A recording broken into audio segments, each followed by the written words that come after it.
Perhatian, konten ini mengandung konsep esensi ilahiyah yang membutuhkan aspek pemahaman mendalam, yang kemungkinan hanya dapat diakses dengan keterbukaan hati dan pikiran, untuk mencapai tingkat pencerahan dan kesadaran yang lebih tinggi. Assalamualaikum warahmatullahi wabarakatuh.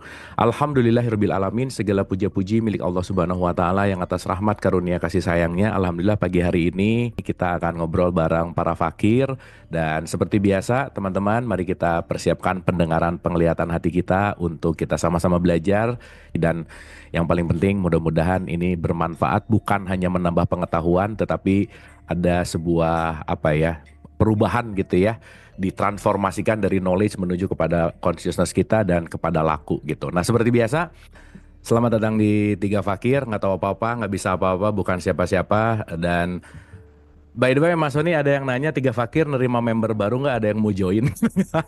Kayak band aja ya. Siapa tahu buka audisi nanti ada yang mau ikutan. Oke, teman-teman, terima Kalau kasih. ini Kang Abu, kalau cowok nggak diterima. Oh, gitu ya. Kita Cewek juga ada batas umur. cewek ada batas umur, benar. Dan milih-milih.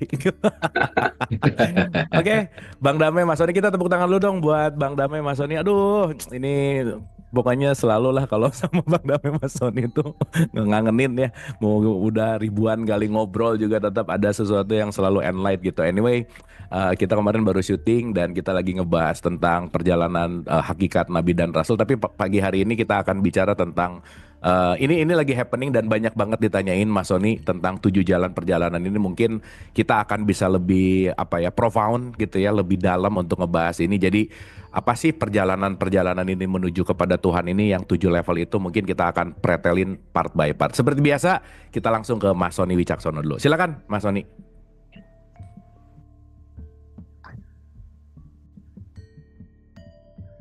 Nah, Mas Sony nge-freeze gini nih.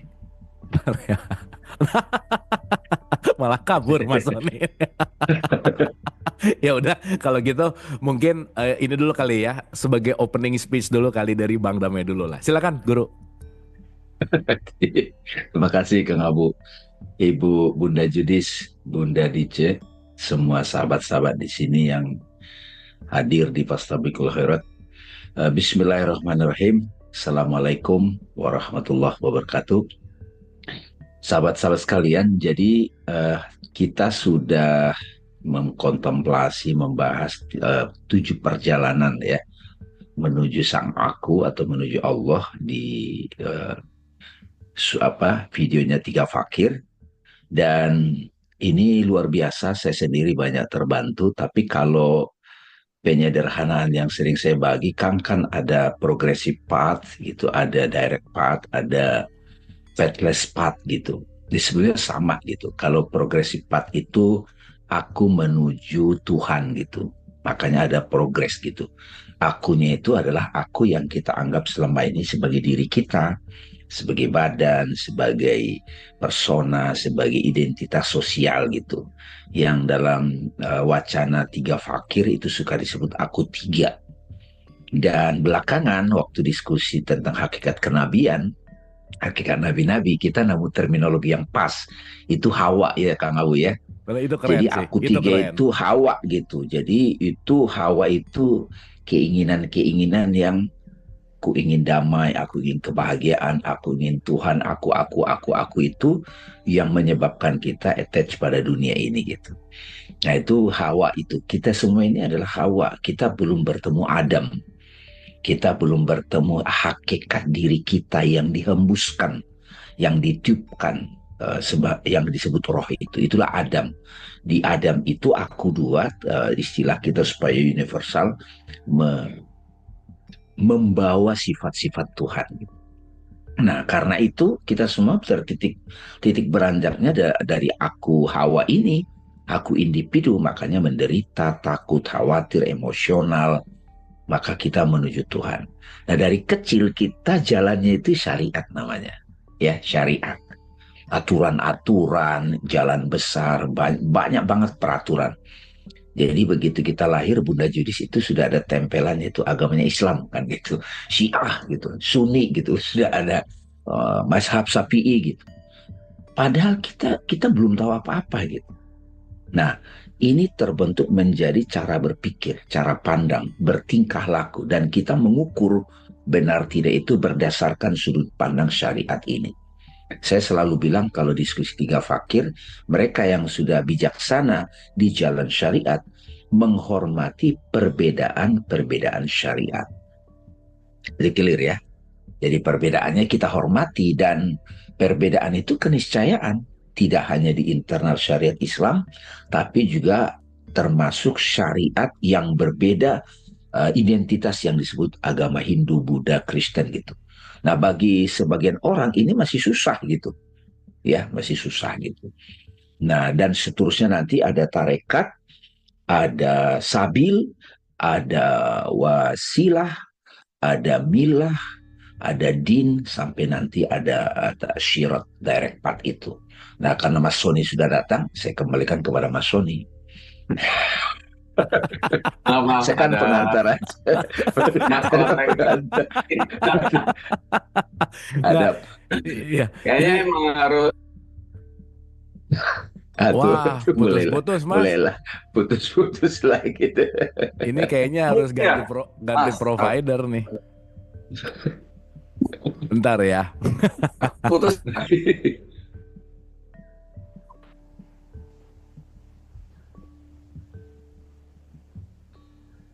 Ah, putus sih. Oke, gini, sambil nunggu Mas Sony beres-beres gitu ya. Jadi menarik gitu, teman-teman. Kita memudahkan dulu apa yang tadi disampaikan Bang Dame, itu ada 3, nanti ada 7 gitu, dan nanti kita akan satuin gitu. Bahwa setiap siapapun yang kita datang ke sini itu pasti perlu pegangan gitu. Itulah yang disebut tentang progresif, atau yang tentang yang namanya adalah syariat gitu. Nah, begitu masuk ke dalam konteks yang namanya progresif, itu ada yang disebut apa namanya, path. Yang kedua tuh adalah jalan gitu ya, Bang Dame ya. Jadi abis progresif masuk kepada apa ya, direct path dulu kali ya. Hmm. Oke. Ya, secara umum orang pasti. Bentar. Gimana Mas Sony? Kayaknya Ntar Mas Sony masih nge-freeze nih, bentar ya. Nah, tenang ya teman-teman ya, santai ya. Ini bagian dari direct path nih.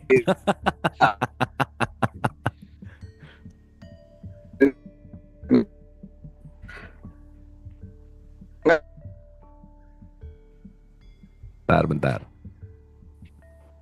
Oke, mungkin kita lanjut dulu Bang Dame. Kan tadi ada progresif ya. Secara umum orang perlu pegangan yang bentuknya mungkin sekarang kita sebut agama dengan ritualnya, dengan syariatnya gitu. Tetapi ini memang yang agak sulit karena gini Bang Dame. Kemarin tuh aku bahas tentang hijab Bang Dame. Itu menarik gitu ya.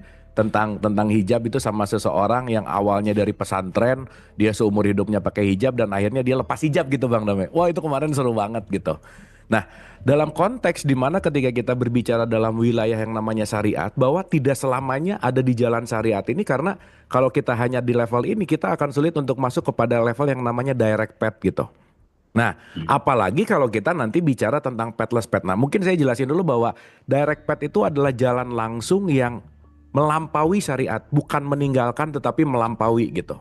Tetapi yang jauh lebih dalam lagi adalah udah nggak ada path-nya lagi, itulah nanti yang disebut dengan ihdinas sirotol mustaqim. Maka di tiga fakir, sirotol mustaqim itu bukan jalan yang lurus lagi, tapi jalan yang langsung yang benar-benar udah nggak ada path-nya lagi gitu. Nah, mungkin Bang sambil nunggu Mas Sony untuk ini gitu, gimana sih progressing ketika kita dari progresif ke direct dan direct ke pathless gitu.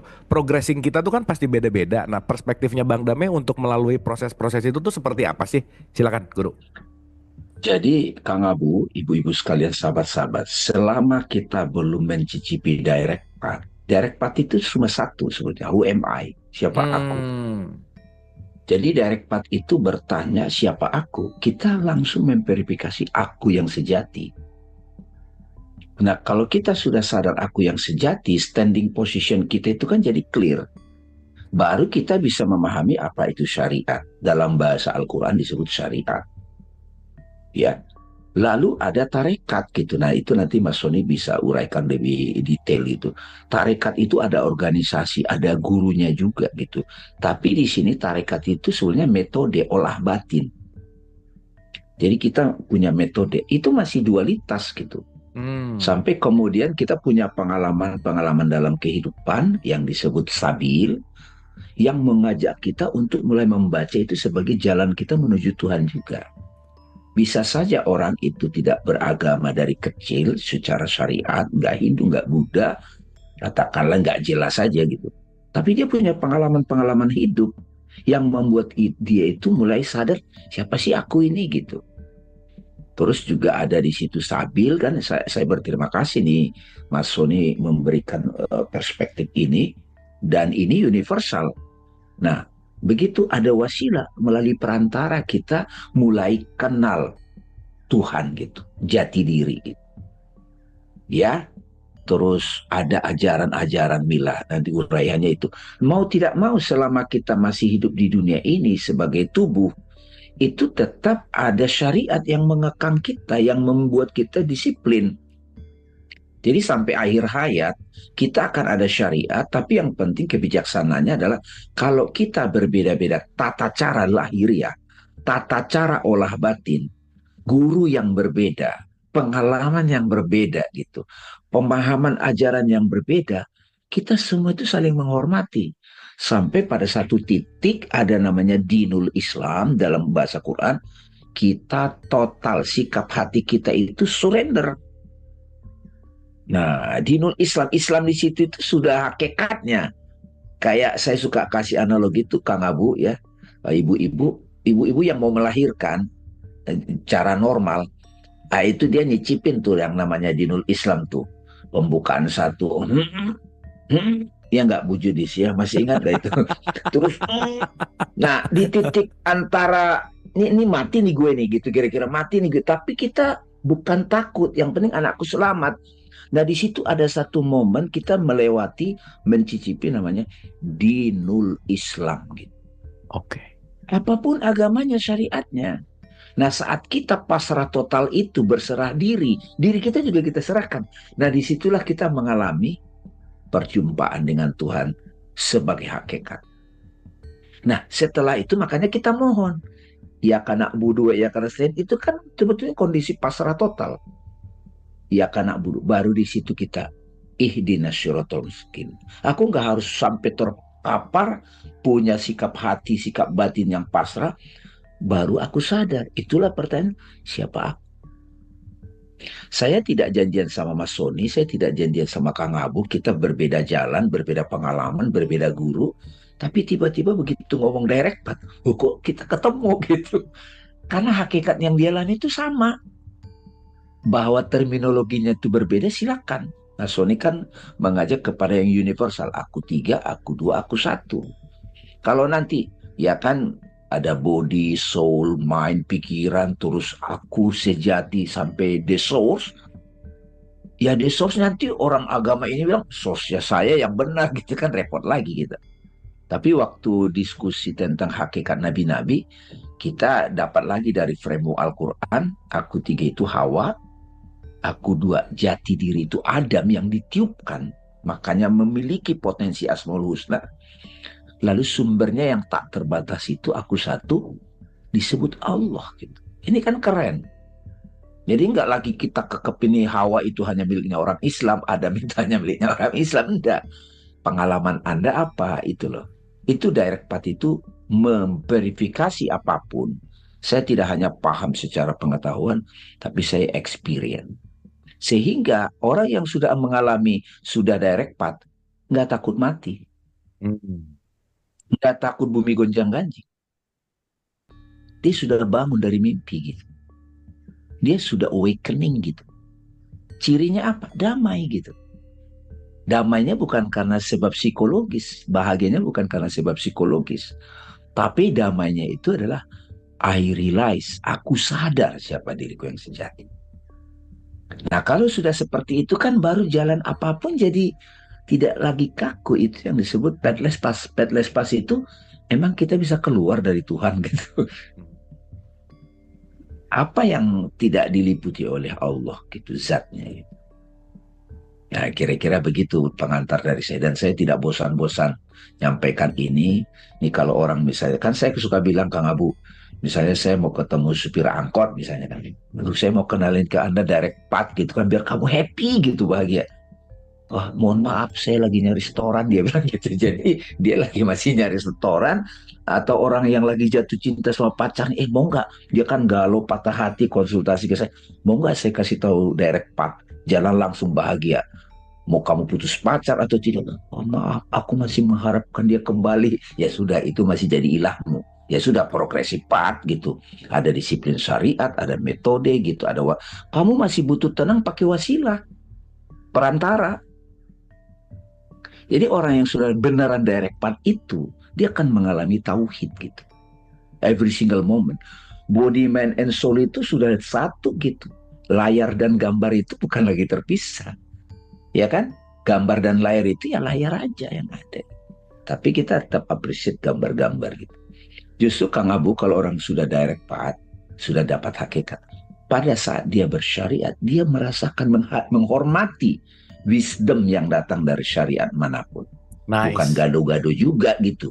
Betul. Mau syariat hijab, jilbab, mau syariat puasa, kalau dia butuh pakaian untuk menjaga dirinya, silakan. Iya kan? Iya dong. Betul. Kadang-kadang kita butuh pakaian itu untuk menjaga kita gitu. Tapi di lingkungan mana dulu? Kalau di Baduy kan, ataupun di Papua Nugini, di Papua, di Afrika itu enggak. Justru telanjang dada semua. Jadi setiap budaya itu ada wisdom untuk pakaiannya apa, ritualnya apa, yang diluhurkan apa, yang disakralkan apa, masing-masing budaya saling menghormati aja. Nah, dunia modern, Kang, itu kadang menghancurkan semua itu dulu. Tapi akhirnya berhenti di situ. Jadi nggak ada penghormatan gitu. Kita semua sama, yes, tapi ketika kita dalam kehidupan ada aturan. Tapi dia tidak mutlak. Makanya waktu Mas Sony ngusulin kita bahas hijab itu atas permintaan, aduh, ini bahas hijab itu pasti pikirannya langsung yang kaku itu yang agak malas, nggak dewasa gitu. Iya kan gitu. Iya kan? Jadi udah kebaca duluan, pertanyaannya itu nggak benar-benar mau tahu hijab, padahal saya serius belajar tentang hijab. Hijab berbagai level gitu. Orang yang sudah tahu hakikat, dia juga menghijab dirinya. Dia tidak mau tampil gitu. Dia pakai topeng gitu. Itu hijab yang sejati gitu. Kalau hakikat dibuka, aku adalah hasanah terpendam. Ya al-halat dia buka hijab. Aku itu anak al-haq. Udah digantung. Yesus, Nabi Isa bilang, aku dan Bapak satu. Udah disalib. Mas Sony misalnya ngomong, anak al-haq. Wah, itu siap-siap nanti kalau Mas Sony ngomong.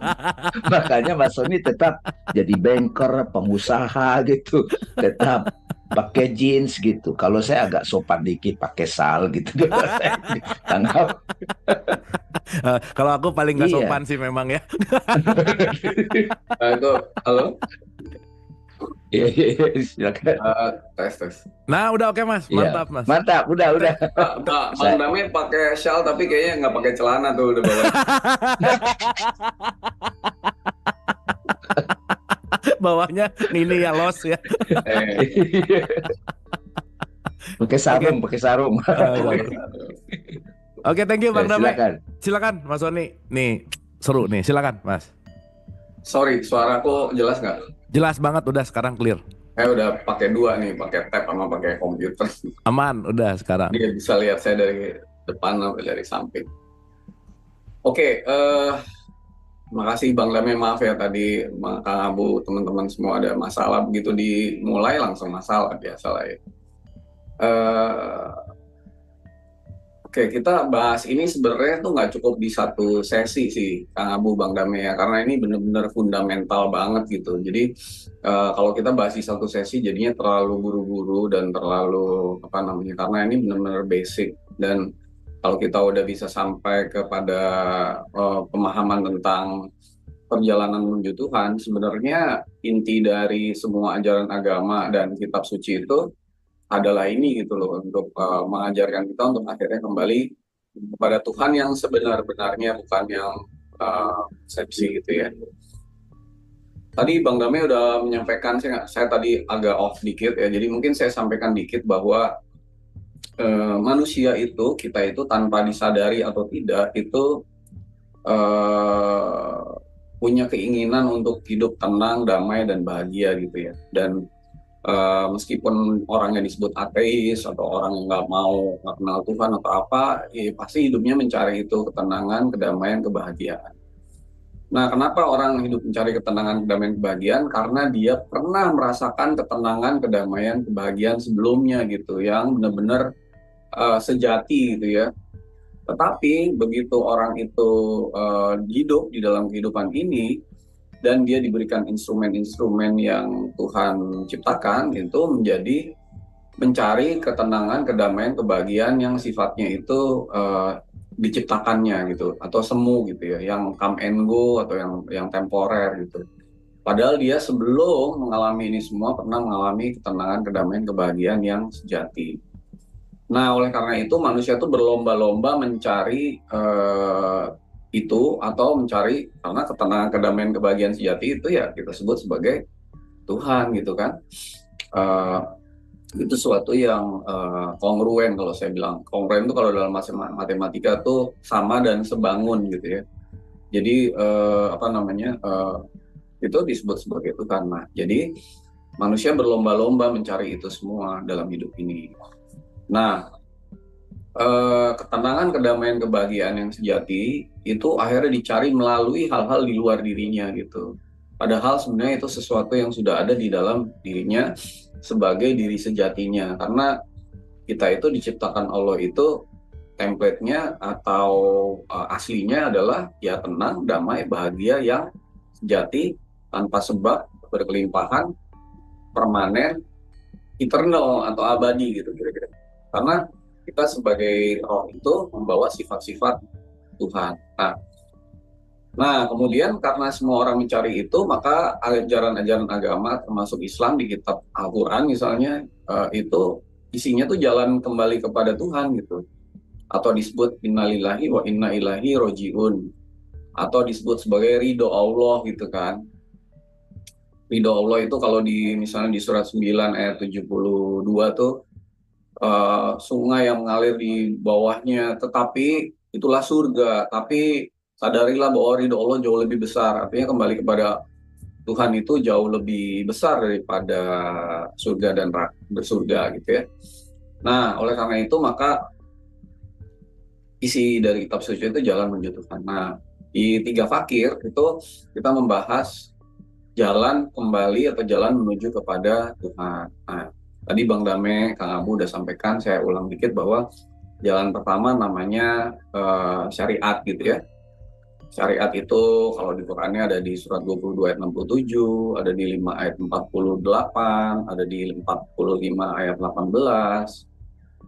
Syariat itu adalah jalan menuju Tuhan lewat tata cara peribadatan yang setiap umat diciptakan beda-beda. Karena ya tiap umat beda-beda dan kita di tiap hidup harus menjalani satu syariat. Jadi makanya saya suka tanya, kamu jadi orang Islam itu kamu yang milih apa dipilih nama Tuhan gitu? Ya kan? Kalau orang bilang, oh ini syariat yang paling benar, saya mau nanya sekarang, kamu jadi Islam itu karena bapak ibu kamu Islam dan kamu hidupnya di Indonesia lahirnya, atau karena pilihan kamu sendiri? Nah, kalau kamu lahirnya di Korea Utara, kira-kira agama kamu, syariat kamu apa gitu? Atau kamu misalnya lahir di Irlandia gitu, kan Tuhan yang pilihin, di hidup ini kamu harus syariatnya ini.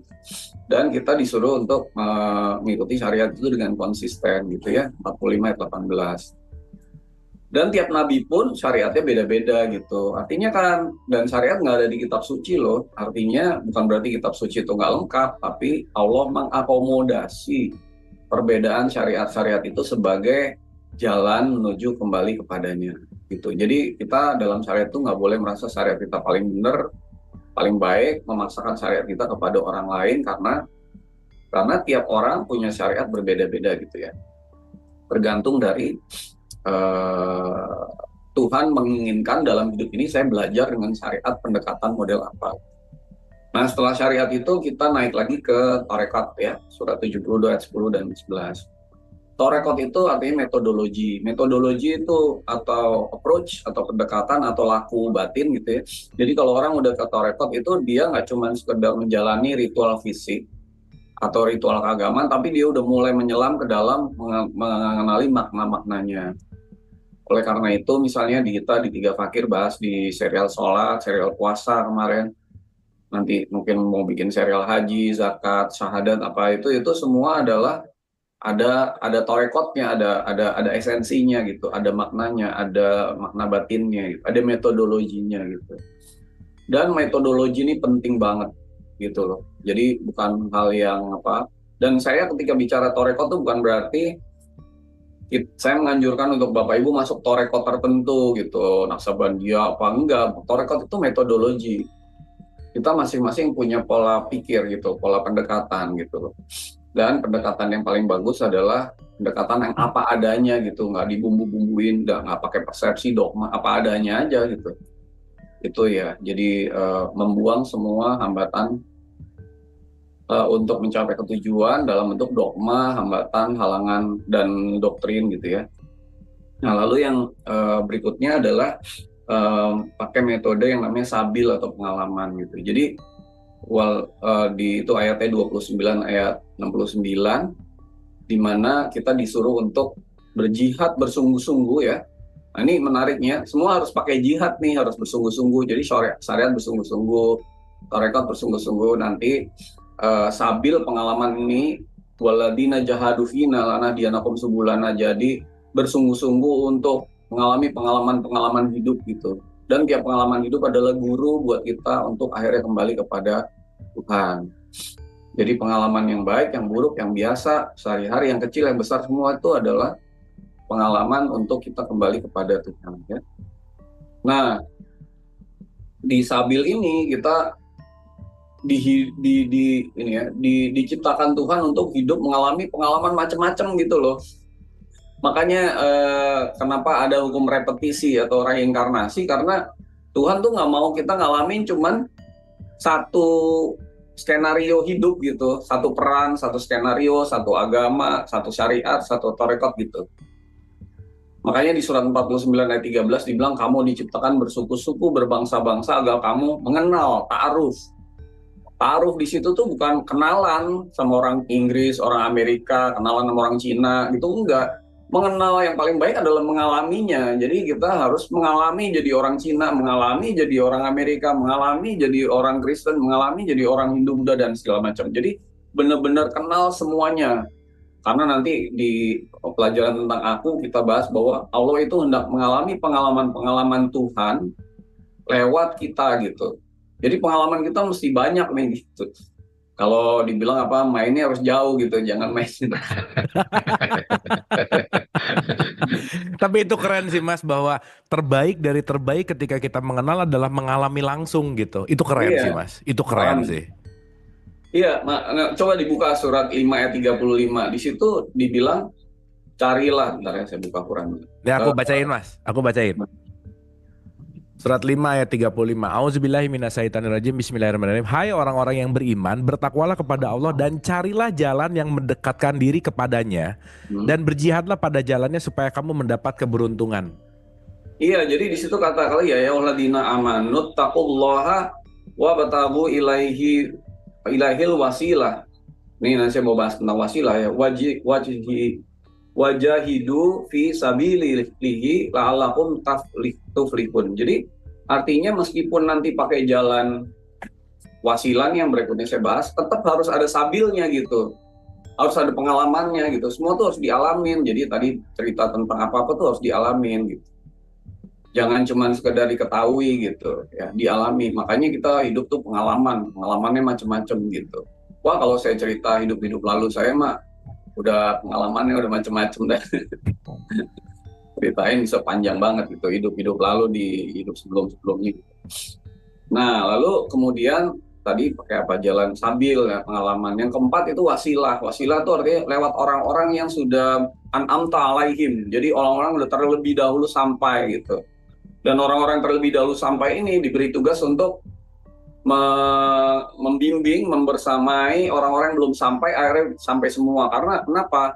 Kita tuh hidup itu satu loh, kita tuh roh kita tuh satu, jadi nggak bisa cuman mau selamat sendiri gitu. Harus sama-sama gitu. Jadi harus sama-sama. Kita tuh tadinya roh yang satu loh, ingat. Kita bukan terpisah-pisah gitu, tidak, satu roh artinya saling menolong, saling membantu, saling membersamai, saling belajar gitu. Nah, jadi lewat orang-orang inilah kita harus lewat wasilah-wasilah inilah kita saling belajar dan saling mengajak dan membimbing ke jalan yang akhirnya kembali kepada Tuhan gitu. Nah, di dalam wasilah tadi saya bilang 535 harus ada pengalamannya juga. Jadi misalnya dengerin si Mbak Judis gitu, pengalamannya gimana Mbak Judis, kayaknya udah nih gitu kan. Ya jangan cuma dengerin aja, harus ngalamin apa yang Mbak Judis sampein itu gitu, ngalamin dengan kondisinya sendiri. Itu wasilah. Jadi carilah wasilah, carilah guru, carilah sahabat lah. Saya nggak mau bilang guru lah, sahabat yang benar-benar kamu tuh bisa belajar gitu dari dia gitu, karena Allah lewat dia akan membimbing yang lain. Ciri-ciri wasilah yang benar adalah wasilah yang akhirnya membawa kita kepada guru kita yang sejati yang di dalam. Jadi bukan megangin si muridnya terus dipelihara terus gitu sampai. Jadi istilahnya Kang Abu, kalau Bang Dame, kalau murid siap, guru akan hadir gitu. Tapi kalau murid sudah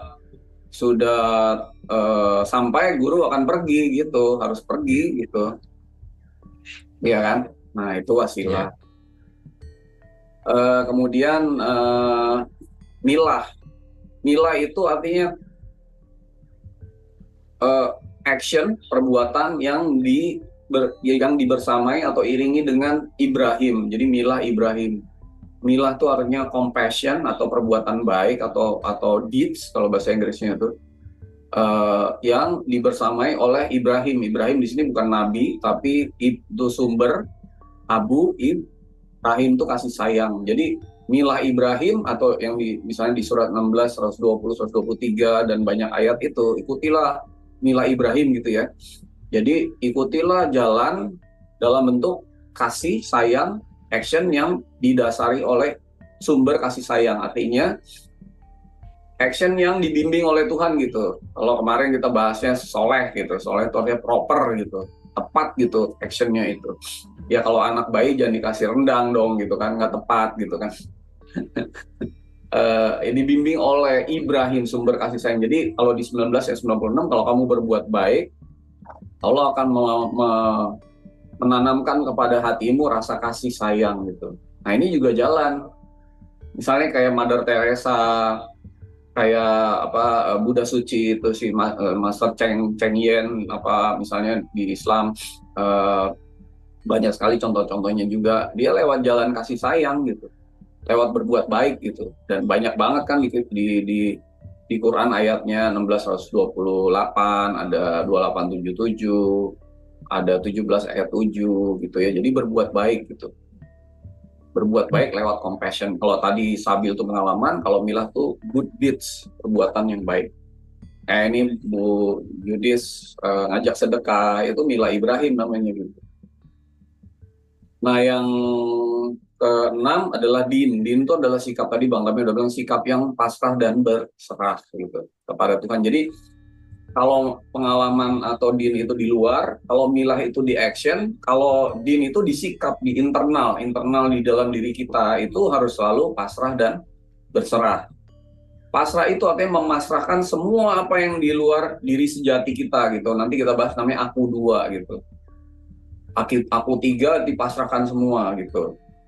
Kemarin saya dengerin 3 fakir lagi gitu ya, mungkin agak rancu antara Bang Dame, Kang Abu, antara aku 3 dan tubuh fisik gitu. Tubuh fisik itu bagian dari aku 3 ya. Kalau misalnya kurang rancu, kita bikin aja aku 4. Iya benar. Aku 4 adalah tubuh fisik dan otak misalnya. Iya. Tangan, kaki, semua ini otak, tentu tuh aku 4 gitu. Karena bisa rancu ya. Nah, jadi memasrahkan semua aku 3 dan aku 4-nya itu artinya pasrah. Memasrahkan aku 2 untuk lebur di dalam aku 1 yaitu Tuhan, itu namanya berserah gitu. Jadi din itu 2, pasrah dan berserah. Pasrah adalah memasrahkan segala sesuatu di luar diri sejati. Berserah adalah memasrahkan diri sejati kita untuk lebur di dalam Tuhan gitu. Nah ya, itu din. Nah yang terakhir yang Bang Dami suka sampaikan itu sirot, yaitu jalan langsung atau direct path. Direct path itu artinya ini, Tuhan itu kan tidak terbatas dan maha meliputi segala sesuatu. Sehingga sebenarnya kembali ke Tuhan itu bukan jalan yang disebut jalan itu bukan jalan yang seperti otak kita pikir, yaitu dari titik A ke titik B gitu. Karena kalau Tuhan ada di titik B, berarti di titik A nggak ada Tuhan. Padahal Tuhan kan tidak terbatas, maha meliputi, tidak ada sesuatu di luar dia gitu. Jadi semua di dalam dia gitu. Berarti mau jalan kemana gitu kan? Mau mendekat kepada Tuhan tuh gimana mau mendekat? Orang dia meliputi gitu. Mau menjauh juga gimana caranya? Ya jadi jalan yang disebut di Siratal Mustaqim, yang setiap sembahyang 17 kali sehari kita minta itu adalah jalan yang terakhir, nomor 7, yaitu kesadaran di mana, oh aku ternyata nggak perlu kemana-mana, nggak perlu ngapa-ngapain, aku tuh udah sampai. Aku tuh ada di dalam Tuhan, Tuhan ada di dalam aku gitu. Nggak usah, istilahnya itu, if you wanna go somewhere, you have to do something. But if you wanna go nowhere, you have to do nothing gitu. Nothing. We are here gitu, udah sampai. Nah, jalan nomor 7 ini namanya direct path. Bang Dami suka bilang pathless path, jalan tanpa jalan. Yaitu kesadaran di mana ya aku udah di sini gitu. Jadi kembali kepada Tuhan itu nggak kemana-mana gitu. Nggak kayak diceritain kan dulu kan Nabi Muhammad ke Sidratul Muntaha, lewatin langit 1, 2, 3 jauh gitu kan. Padahal itu kan perumpamaan, bukan jarak, bukan Allah itu ada di langit Sidratul Muntaha gitu. Berarti Allah jauh kan. Di sini nggak ada, di sana ada. Kalau di sini nggak ada, di sana ada, berarti Allah tuh terbatas. Betul nggak? Kalau ada sesuatu di luar Allah, Allah terbatas juga. Jadi nggak ada sesuatu di luar, semua di dalam. Dan nggak ada jarak gitu. Di sini ada, di sana ada, di mana-mana ada. Yang disebut Nabi Muhammad ke 7 langit, langit itu kan sudah kita bahas juga di 3 fakir. Langit itu artinya kesadaran, bukan langit fisik gitu. Bumi itu artinya badan fisik, langit itu kesadaran non fisik gitu. Jadi dia naik ke Sidroh al-Muntaha, Sidroh artinya kesadaran, Muntaha tertinggi. Makanya namanya Isra Mi'raj. Mi'raj itu aroja, aroja itu naik tangga kesadaran. Aroja itu artinya tangga. Naik tangga kesadaran sampai ke kesadaran paling tinggi, yaitu aku 2 dan lahir lebur aku 1, yaitu ya memahami Tuhan itu sendiri gitu. Nah, kalau udah sampai di jalan ke-7 ini, maka saya suka bilang ketika perjalanan menuju Tuhan berhenti, maka perjalanan di dalam Tuhan dimulai. Gitu. Nah, artinya apa? Artinya kita udah nggak usah kemana-mana, nggak usah nyari Tuhan di masjid, di sinagog, di gereja, di mana-mana. Atau tadi pakai 6 jalan itu nggak usah ke siapa-siapa, wasilah A, B, C nggak perlu, tarekat nggak perlu, lepas semua, syariat juga nggak, bukan berarti pas juga, tapi bukan itu gitu. Kita udah sampai ke 7 itu kita udah sampai di kesadaran itu, tinggal perjalanan di dalam Tuhan dimulai gitu. Yaitu tadi, oh ternyata kalau saya menyebut Allah itu Allah itu jadi sosok, ya kan? Sesuatu yang dinamai jadi sosok loh. Benar nggak? Yes, benar banget.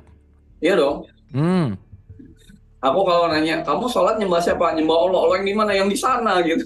Jadi sosok. Yang terbatas. Iya. Nah kalau Allah saya sebut, ya Allah, engkaulah. Engkau tuh di sana gitu. Di sini nggak ada. Kang Abu, dialah yang maha kuasa. Di kita berdua nggak ada nih, yang ada di sana. Benar banget. Makanya kata-kata yang paling tepat menyebut Allah adalah aku gitu. Di sini ada, di sana ada, di mana-mana ada gitu. dan melebur. Jadi bukan aku yang mana dulu nih akunya, bukan. Makanya ketika si apa namanya Al-Halaj atau sebutnya Al-Bustami atau misalnya sunat apa namanya Sesi Sesi jenar. menyebut aku ini Tuhan, bukan aku yang aku 4, aku 3, aku 2, bukan. Tapi dia udah lebur di dalam Tuhan. Dianya sendiri tuh udah nggak ada, yang ada akunya yang aku ini udah nggak ada gitu, lebur gitu. Nah, ini nggak salah, hanya mungkin zamannya belum pas aja gitu. Ketika Nabi Isa menyebut aku dan Bapa adalah satu, buat orang yang ngerti sosok si aku 3, aku 4, aku 2-nya disembah, bukan gitu maksudnya. Aku dan Bapa udah jadi satu, aku yang kecil ini udah nggak ada, aku udah lebur di dalam Bapa gitu. Aku di dalam Tuhan, Tuhan ada di dalam aku dan Bapa adalah satu gitu. Bapa itu bukan Bapa fisik. Bapa itu artinya abu, ibu, aba, yaitu sumber gitu. Bukan ada gender gitu. Bukan Bapak gender gitu. Masa Tuhan ada gender? Aneh. Roh kita aja nggak ada gendernya gitu. Nah, sehingga dimulailah itu perjalanan di dalam Tuhan. Maka nanti kita akan bahas aku. Tambahin aja Kang Abu, Bang Dame, aku 4, aku 3, aku 2, aku 1. Mungkin itu deh dulu intronya gitu. Nanti baru kita bahas mungkin nextnya kalau ini kita bahas aku gitu. Oke, thank you Mas Sony. Wah keren sih. Ini dapat banget nih dalam nih. Cuman Mas Sony balik ya. Ini kita bicara dalam konteks banyak banget yang nanya ke saya gitu ya, dan saya rasa kita penting untuk juga membahas dalam perspektif yang sangat apa ya? Ya kita sebut awam lah ya. Kita sebut konteksnya adalah awam gitu. Gini loh Mas Sony. Ini tuh kan ada banget perjalanan yang masih melihat dalam konteks di mana kita dari alam ruh menuju alam kandungan, menuju alam dunia, nanti masuk ke alam kubur, nanti di kehancuran, hari berbangkit, mahsyar, syafaat, hisab, pencatatan, mizan, telaga, di sirot, surga. Nah ini tuh kayak perjalanannya tuh konteksnya tuh ya balik lagi ya. Gimana ya, menjauh gitu, terus perjalanannya itu bukan ke dalam, dan perjalanannya itu ya dalam tanda petik tuh nanti gitu. Nah mungkin sedikit Mas Sony, kalau kita mau menggambarkan ini dalam konteks yang tadi Mas Sony sampaikan, sebenarnya kan kalau kita bicara dalam konteks semua ini kan ya tadi tuh udah sampai di situ kan bukan pada perjalanan fisiknya tetapi pada kesadarannya gitu. Gimana untuk memperdalam lagi bahwa aku sudah sampai lihat dalam konteks perjalanan yang secara umum dilihat bahwa panjang banget ternyata perjalanan menuju Tuhan gitu. Silakan Mas Sony. Iya, terima kasih Kang Abu ya. Ini kan semua ini kan perumpamaan ya. Makanya saya mengajak teman-teman, bukan berarti saya udah sampai ya, untuk akhirnya meruntuhkan aku 4, aku 3 untuk sampai ke aku 2, sehingga segala sesuatu itu dibuka oleh Allah, revelation atau disclosure, apa adanya gitu. Apa adanya aja, namanya hakikat kan. Apa adanya, kita nggak terjebak oleh semua ciptaan-ciptaan manusia tentang apapun, termasuk konsepsi tentang Tuhan, neraka, tadi mizan, tadi ada padang mahsyar, ada lagi tentang apa tadi syafaat, hari kiamat, apa yang diciptakan semua oleh aku 3 gitu, apalagi aku 4 yaitu pikiran, otak gitu. Nah, jadi benar-benar ayo dong balik ke aku 2. Kamu akan tahu semua aliran kesadaran hakikat itu apa adanya gitu. Dan kalau kita kemudian ada di aku 2 atau aku nanti apalagi kalau di aku 1, teman-teman udah akrab nih ya istilah saya sebut aku 4, aku 3, aku 2, aku 1 nggak? Kalau Kayaknya kita elaborate dulu sedikit Mas. Oke, gini ya. Allah itu tadi, saya mulai dari aku 1 dulu. Allah itu adalah perbendaharaan tersembunyi yang mempunyai sifat maha tahu, maha kasih, maha penyayang dan sebagainya gitu. Disebut wujud, jadi Allah itu ada gitu ya, ada. Nah, kemudian semua sifat-sifat Allah ini itu harus menjadi sebuah sifat ketika ada barangnya, betul nggak? Tuh. Kalau nggak ada barangnya, gimana disebut maha tahu? Pengetahuan itu adalah ketika ada ada apa namanya, ada barangnya, ada buktinya gitu. Jadi disebut pengetahuan gitu kan.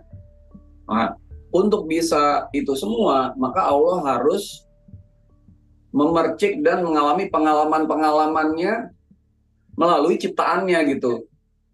Jadi dia memercik si roh Allah yang satu itu, kemudian memercik roh-rohnya itu. Nah, karena Allah itu tidak terbatas, maka semua pengalaman-pengalaman Allah melalui percikan-percikan roh ini harus ada di dalam dia dong, kan nggak ada yang di luar kan.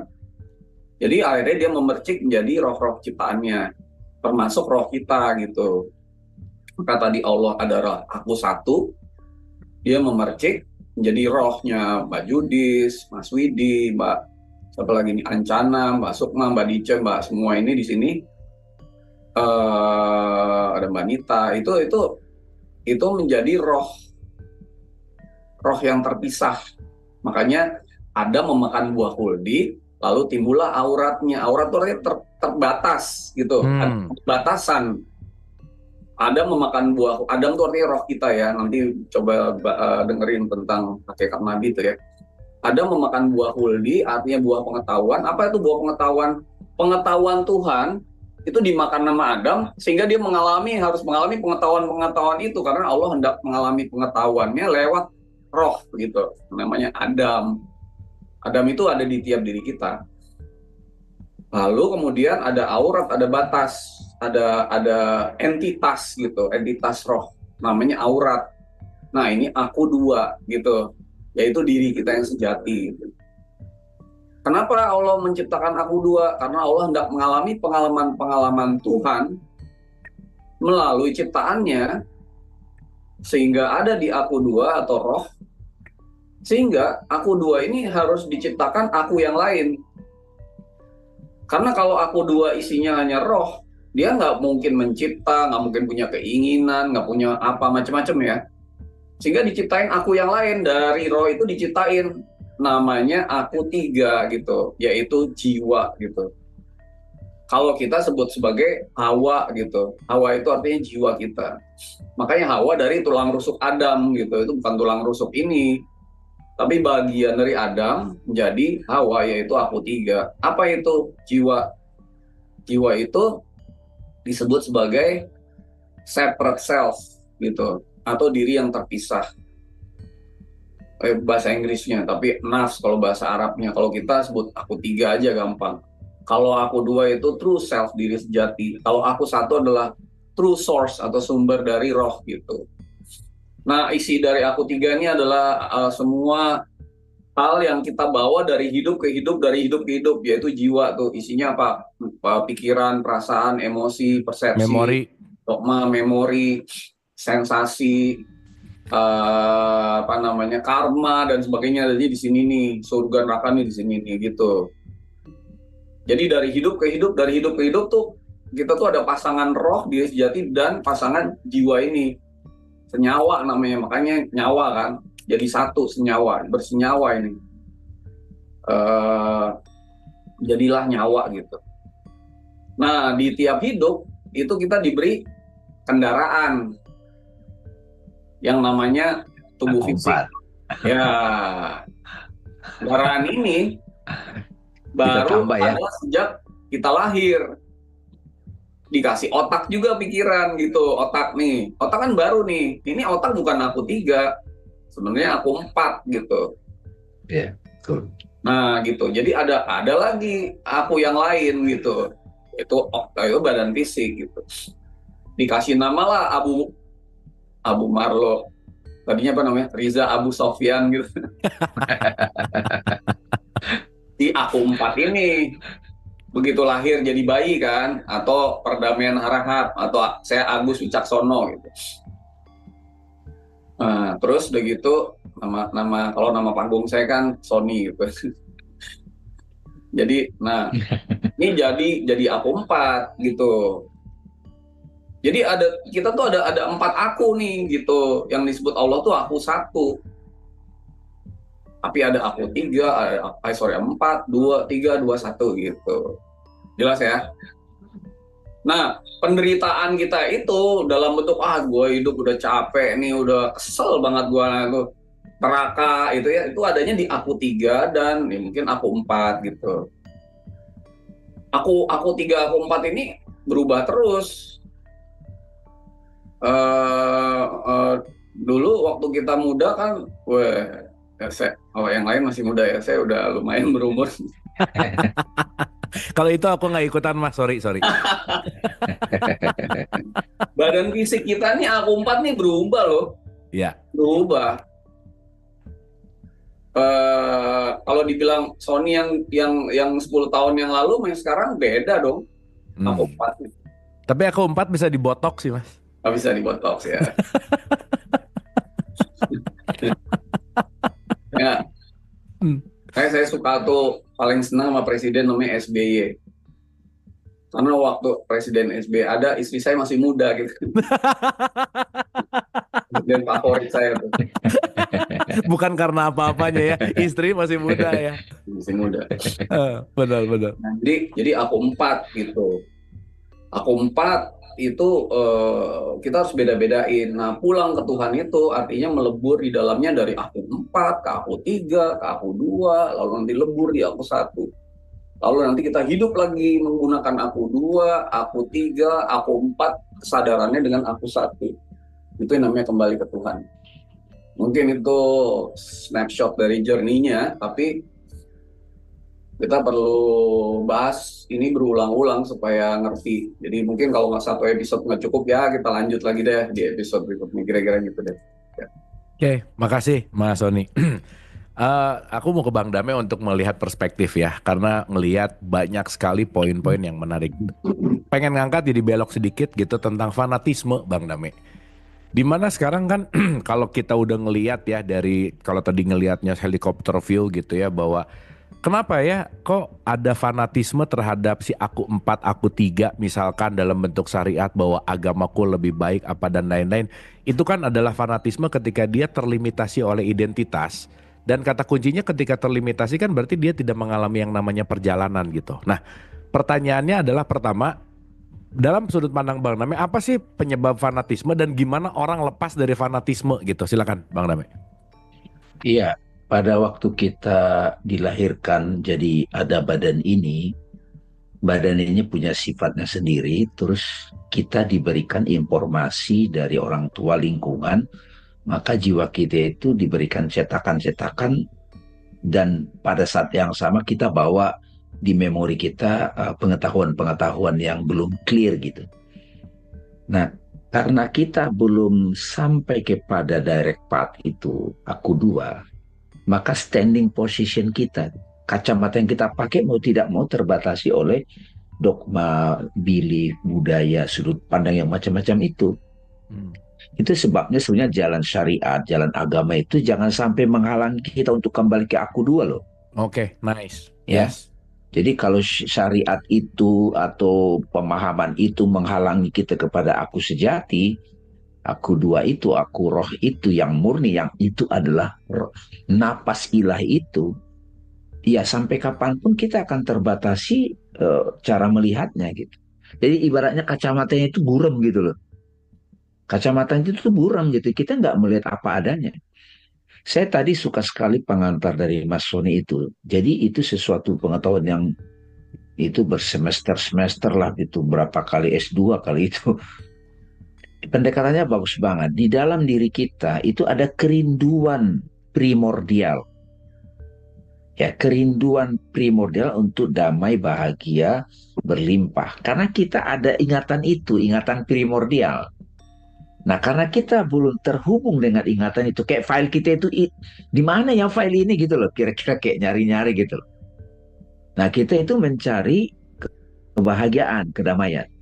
Nah, pada saat kita mencari kebahagiaan, kedamaian itu ada yang ngasih-ngasih persepsi gitu, pandangan A, B, C, D, E, tapi tidak kita periksa langsung gitu. Jadi kenapa Kang Abu saya suka terminologi Iqra, direct path. Saya menghormati apa yang diajarkan guru-guru saya, baca teks, baca buku, tapi saya tetap ngecek kepada pengalaman, penglihatan aku 2 saya. Oke. Karena itu yang bisa dipegang gitu loh. Karena yang saya bilang, Ya kalau Mas Sony perlu amnesia gitu kan, kalau saya perlu mati suri gitu kan. Ya, mungkin ya Nabi Muhammad di Gua Hiro gitu, ya menyendiri di Gua Hiro. Begitu sampai kepada aku ternyata adalah roh gitu.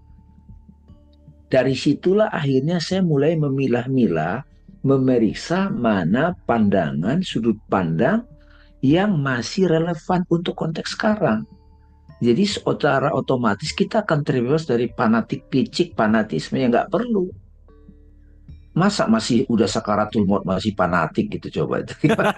Sudah mau mati masih nyesat-nyesatin orang gitu kan. Iya kan? Iya benar Masa begitu? Ya, benar benar udah benar. sakaratul maut. Eh, Makanya kadang dikasih stroke, kasih pandemik, kasih asam urat gitu. Biar egonya aku sombongnya itu runtuh gitu. hmm. Dan yang lebih berbahaya lagi ini saya suka juga dari Mas Sony. Ada orang karena sudah nonton Kang Abu 500 kali di dialog positif, udah GGR sih udah ngalamin loh ini kan gitu. Padahal baru ngerasa-rasain gitu. Begitu dites tagih utang atau ada kejadian, langsung tiba-tiba balik lagi ke pandangan lama. Gitu.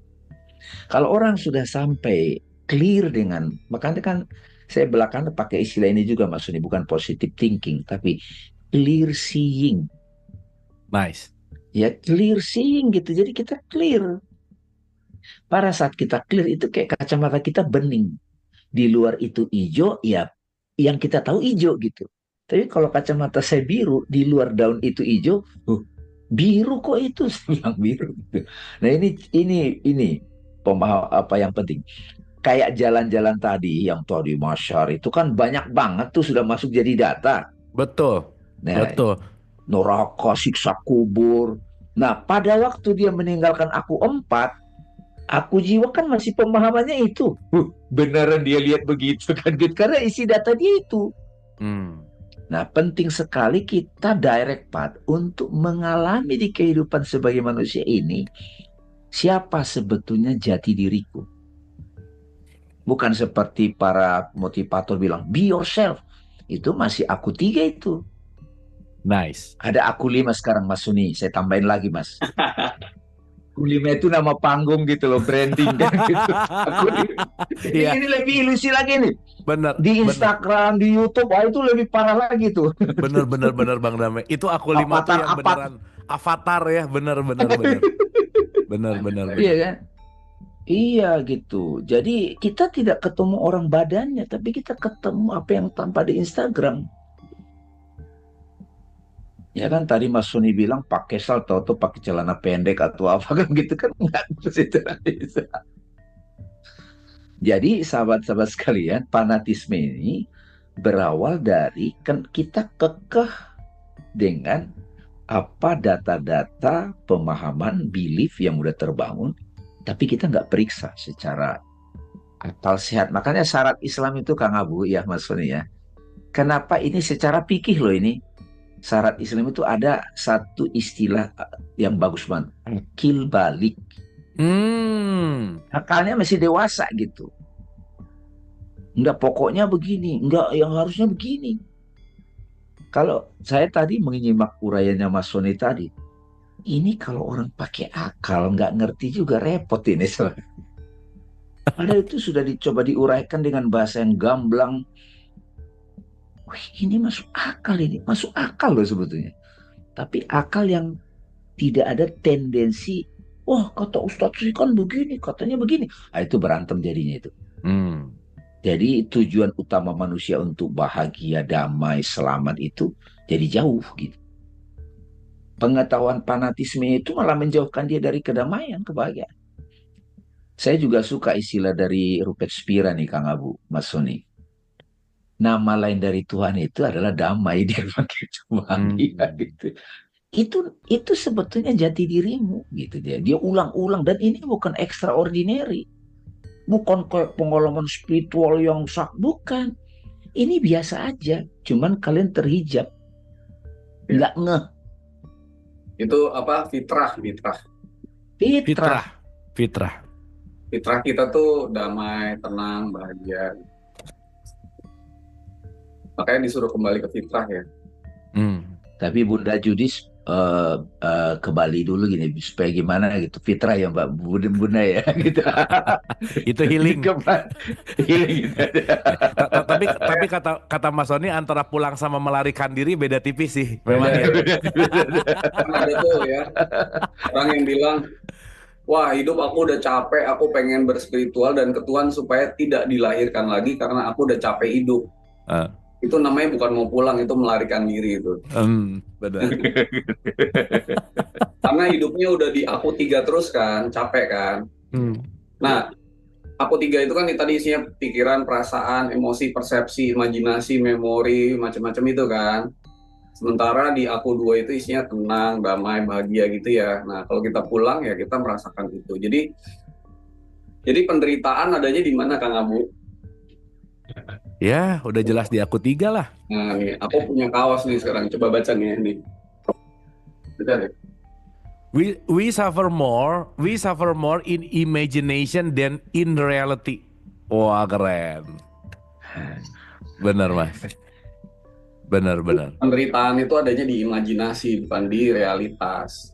Jadi makanya kalau ada orang yang mimpi dikejar-kejar harimau sampai akhirnya penjoar terus sampai ke pinggir jurang, apa yang harus dilakukan? Ya jangan dilawan harimaunya, bangun aja dari tidur gitu. Karena itu hanya imajinasi gitu, realitasnya nggak ada itu. Mas Sony, Gitu. harimaunya itu sekarang diganti debt collector Mas.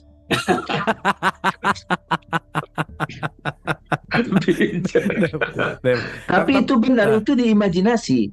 Betul. Kan mau datang seminggu lagi, nagih. Nah selama seminggu di imajinasi sudah ada itu penderitaan. Debt kolektornya namanya Mulyono lagi, lebih ngeri.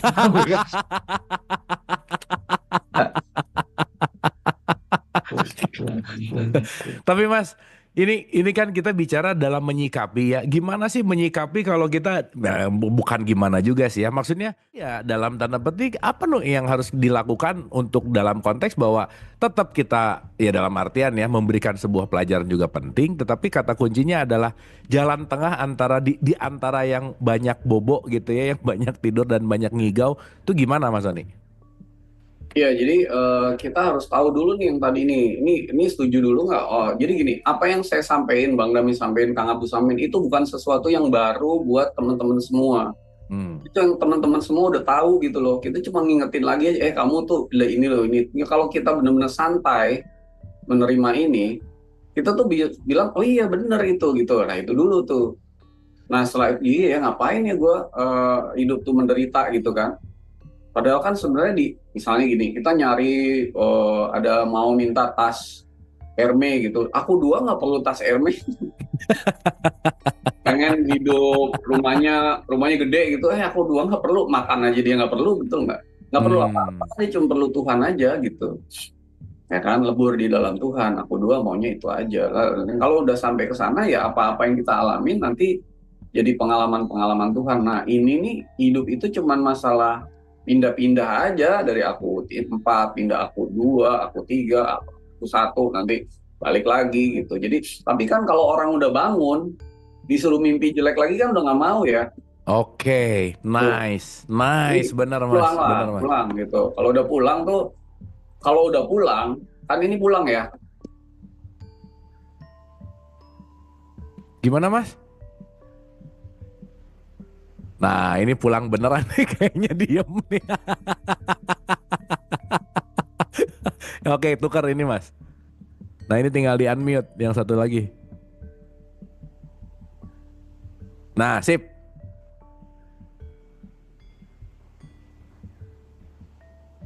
Bisa di unmute. Nah halo. Ya terus pulang tadi gimana? Pulangnya ke sini jadi. Kalau udah pulang, artinya kita abis itu kerja work from home aja gitu. Oke. Nggak usah keluar rumah gitu loh. Ya kan? Jadi kita bisa mengalami pengalaman-pengalaman yang ada di aku 4, aku 3, tapi dari rumah gitu. Nggak usah keluar rumah lagi gitu. Makanya saya tuh suka bilang bahwa pelajaran berharga dari pandemi yang saya dapat adalah kita bisa work from home. ternyata, dan everything's going fine gitu. Nice.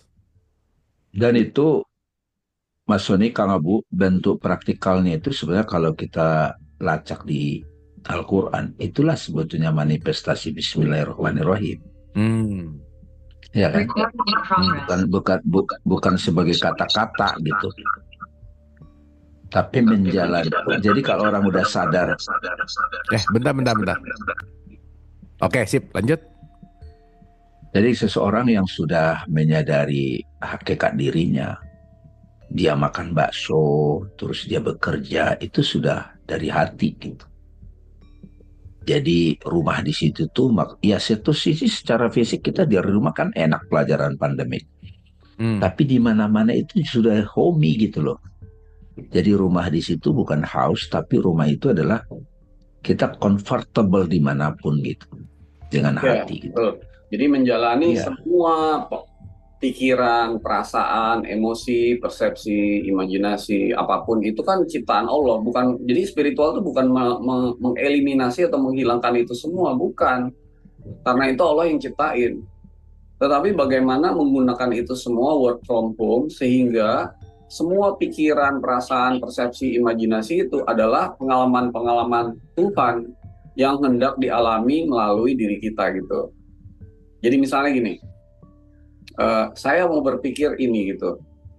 Jangan saya yang berpikir, Tuhan maunya aku mikirnya gimana ya, gitu coba. Lalu kemudian, aku lagi mau, tadi Bang Dame bilang makan bakso gitu. Wah, ini pengalaman Tuhan, ngalamin makan bakso lewat aku gitu.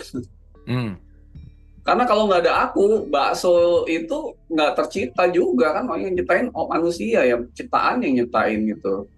Nah, kita mengalami itu gitu. Nah, pertanyaannya, apakah makan bakso itu keinginanku atau keinginan Tuhan? Jangan-jangan misalnya, ini makanan ini gak cocok nih buat aku nih gitu loh. Jangan main hajar aja gitu misalnya gitu. Nah, Tuhan maunya gimana nih? Ya gitu. Jadi semua pengalaman di aku 3 dan aku 4 adalah kalau work from home dan kita udah ada di aku 2, apalagi aku 1. Pengalaman-pengalaman Tuhan yang hendak dialami melalui diriku gitu. Makanya kita kalau udah ada di aku 2, aku 1, kita tuh hanya menyaksikan, tidak melakukan. Menyaksikan Tuhan mengalami pengalaman-pengalaman lewat aku gitu. Akunya tuh udah menyaksikan, bukan melakukan, bukan pelaku lagi, tapi penyaksi gitu. Makanya syahadat gitu. Yes. Nah itu hidup lebih ringan loh, lebih bahagia, lebih enak gitu. Nggak usah bilang, aku pengen berspiritual supaya nggak hidup lagi gitu. Mas, tapi boleh diceritain Mas, ini soalnya inspiring banget tentang pengaliran waktu Mas Sony ngasih tahu sesuatu ke Bapak itu loh Mas, yang waktu sakit itu keren sih Mas. Boleh diceritain nggak Mas? Oh iya. Itu keren sih. Silakan Mas. Jadi bapak saya itu udah usia 86 tahun. Dia menderita penyakit macam-macam dan mostly karena diabetes. Jadi dari umur 28 tahun udah diabetes. Jadi 58 tahun dia diabetes. Nah lalu kemarin dia ngeluh kan kakinya sakit dan gula darahnya tinggi, udah 400 lebih gitu. Tinggi banget kan. Lalu kreatinin atau kadar ginjalnya kesehatan ginjalnya juga udah hampir gagal ginjal karena udah 4,5 gitu. Mas Odi, sorry sebentar, Bang Dame kayaknya ada acara, jadi mungkin mau closing statement sebentar karena boleh. Silakan Bang Dame. Wah, terima kasih Mas Sony, Kang Abu, teman-teman Fasebukel Khairat. Ini luar biasa, kayaknya perlu berlanjut lagi nih. Kita lanjut minggu depan kalau ada waktu ya. Iya, yang hadir 265 orang ini kalau memahami betul semua ini luar biasa. Kita akan bisa menularkannya kepada yang lain. Jadi saya izin pamit dulu teman-teman. Ya, nanti terima kasih Kang Abu, Mas Sony. Thank you Bang Dame. Terima kasih waktunya ya Bang Dame. Thank you. Terima kasih. Assalamualaikum. Salam warahmatullahi wabarakatuh. Terima kasih Bang Dame. Terima kasih. Oke, lanjut Mas Sony, sorry. Berhubung Ustadz benerannya udah pergi, kita ngomongnya bisa lebih bebas nih. Udah nggak ada batasannya, nggak ada ustadznya. Nggak ada ustadz. Yang paling tampangnya ustadz kan Bang Dame. Iya benar-benar. Lanjut Mas, lanjut Mas. Ya, jadi waktu saya akhirnya bilang sama bapak saya, boleh nggak usah keras kepala, sekali ini nurutin saya, jangan nurutin dokter gitu. Jadi nggak usah nurutin dokter, nurut sama saya bilang gitu ke bapak saya kan, yang udah umur 86 itu. Tapi dirawat aja di rumah sakit, nanti saya bongkar semua pola makannya gitu. Nah, kemudian saya cek kan, oh kalau kayak gini jelas aja gulanya tinggi gitu. Lalu saya merubah pola makannya dari makanan karbo. Jadi pertama saya bilang sama bapak saya, tidak boleh makan gula sama sekali.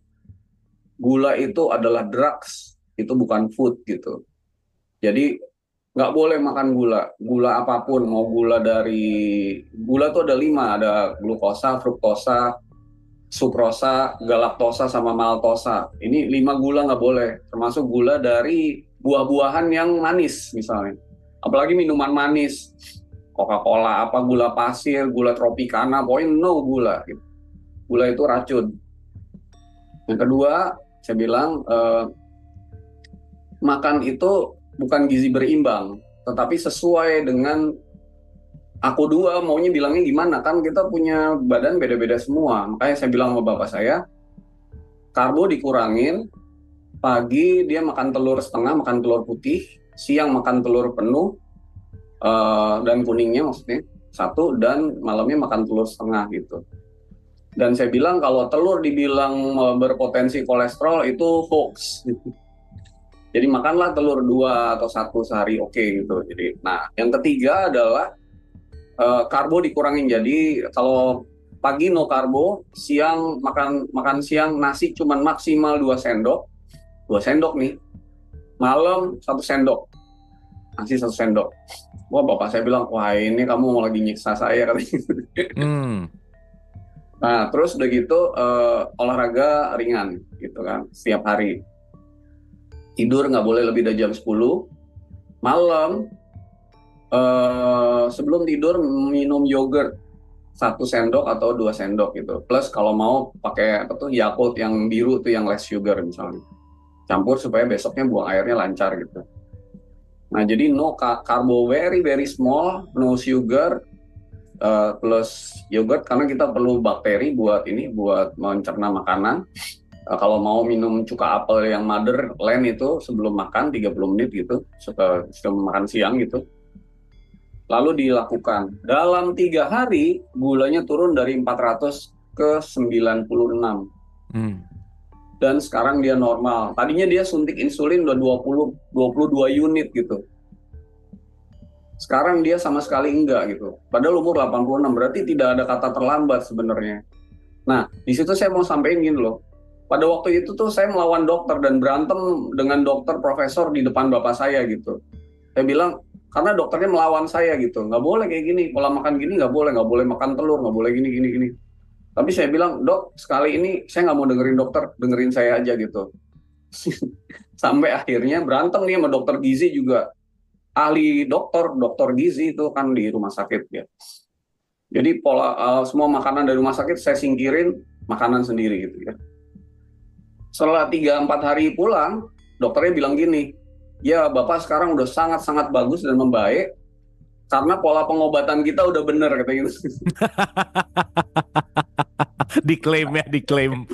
Terus Bapak saya bilang, ternyata Profesor Dokter kalah sama Dokter Sony, kata gitu.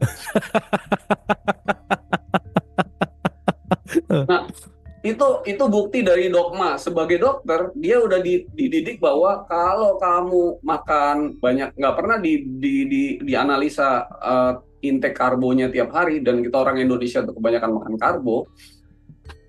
Dan saya bilang juga ke bapak saya, kalau bisa puasa intermittent, tapi kan dia udah umur 86 ya. Kalau bisa intermittent tuh jauh lebih bagus gitu. Makan 2 kali sehari aja, jadi makan pagi di skip. Saya udah bertahun-tahun intermittent, Kang Abu malah cuman sekali makan sehari.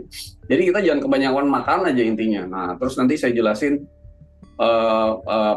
sumber energi dari karbo dan dari fat and protein gimana, macam-macam itu panjang, olahraganya gimana segala macam. Nah, ini nggak bisa selesai sih ya. Tapi ternyata dengan aliran pengetahuan itu membaik gitu, dan itu aliran gitu. Dan dia udah didogma bahwa kalau ada orang yang gula darahnya naik, yang dikasih adalah obat, yaitu namanya pill mentality gitu. Mentalnya pill dan obat gitu. Jadi dikasih obat, namanya obat diabetes. Obat diabetes itu tuh memacu kinerja pankreas yang sudah capek, dipacu lagi supaya kerja lebih keras gitu. Kan lama-lama pankreasnya nyerah kan. Kalau udah nyerah dikasih insulin, kan gitu selalu. Si insulin sampai mati gitu. Nah ini yang harus dirubah gitu. Kenapa dari dulu waktu pankreasnya bermasalah nggak dirubah pola makannya, nggak dirubah pola tidurnya, nggak dirubah pola bioritme sehari-harinya gitu, kayak olahraganya dan sebagainya gitu. Nah kita tuh harus dialihkan pengetahuan kan, karena yang kayak gitu-gitu aja tuh dibimbing gitu loh. Apalagi nanti hal yang lain-lain gitu. Kira-kira gitu. Jadi waktu saya lihat bapak saya langsung dialirin, ubahnya ini gitu. Nah itu amazing sih. Jadi whenever you are on the aku 2, apalagi aku 1, semua kesadaran tuh dialirkan. Oke.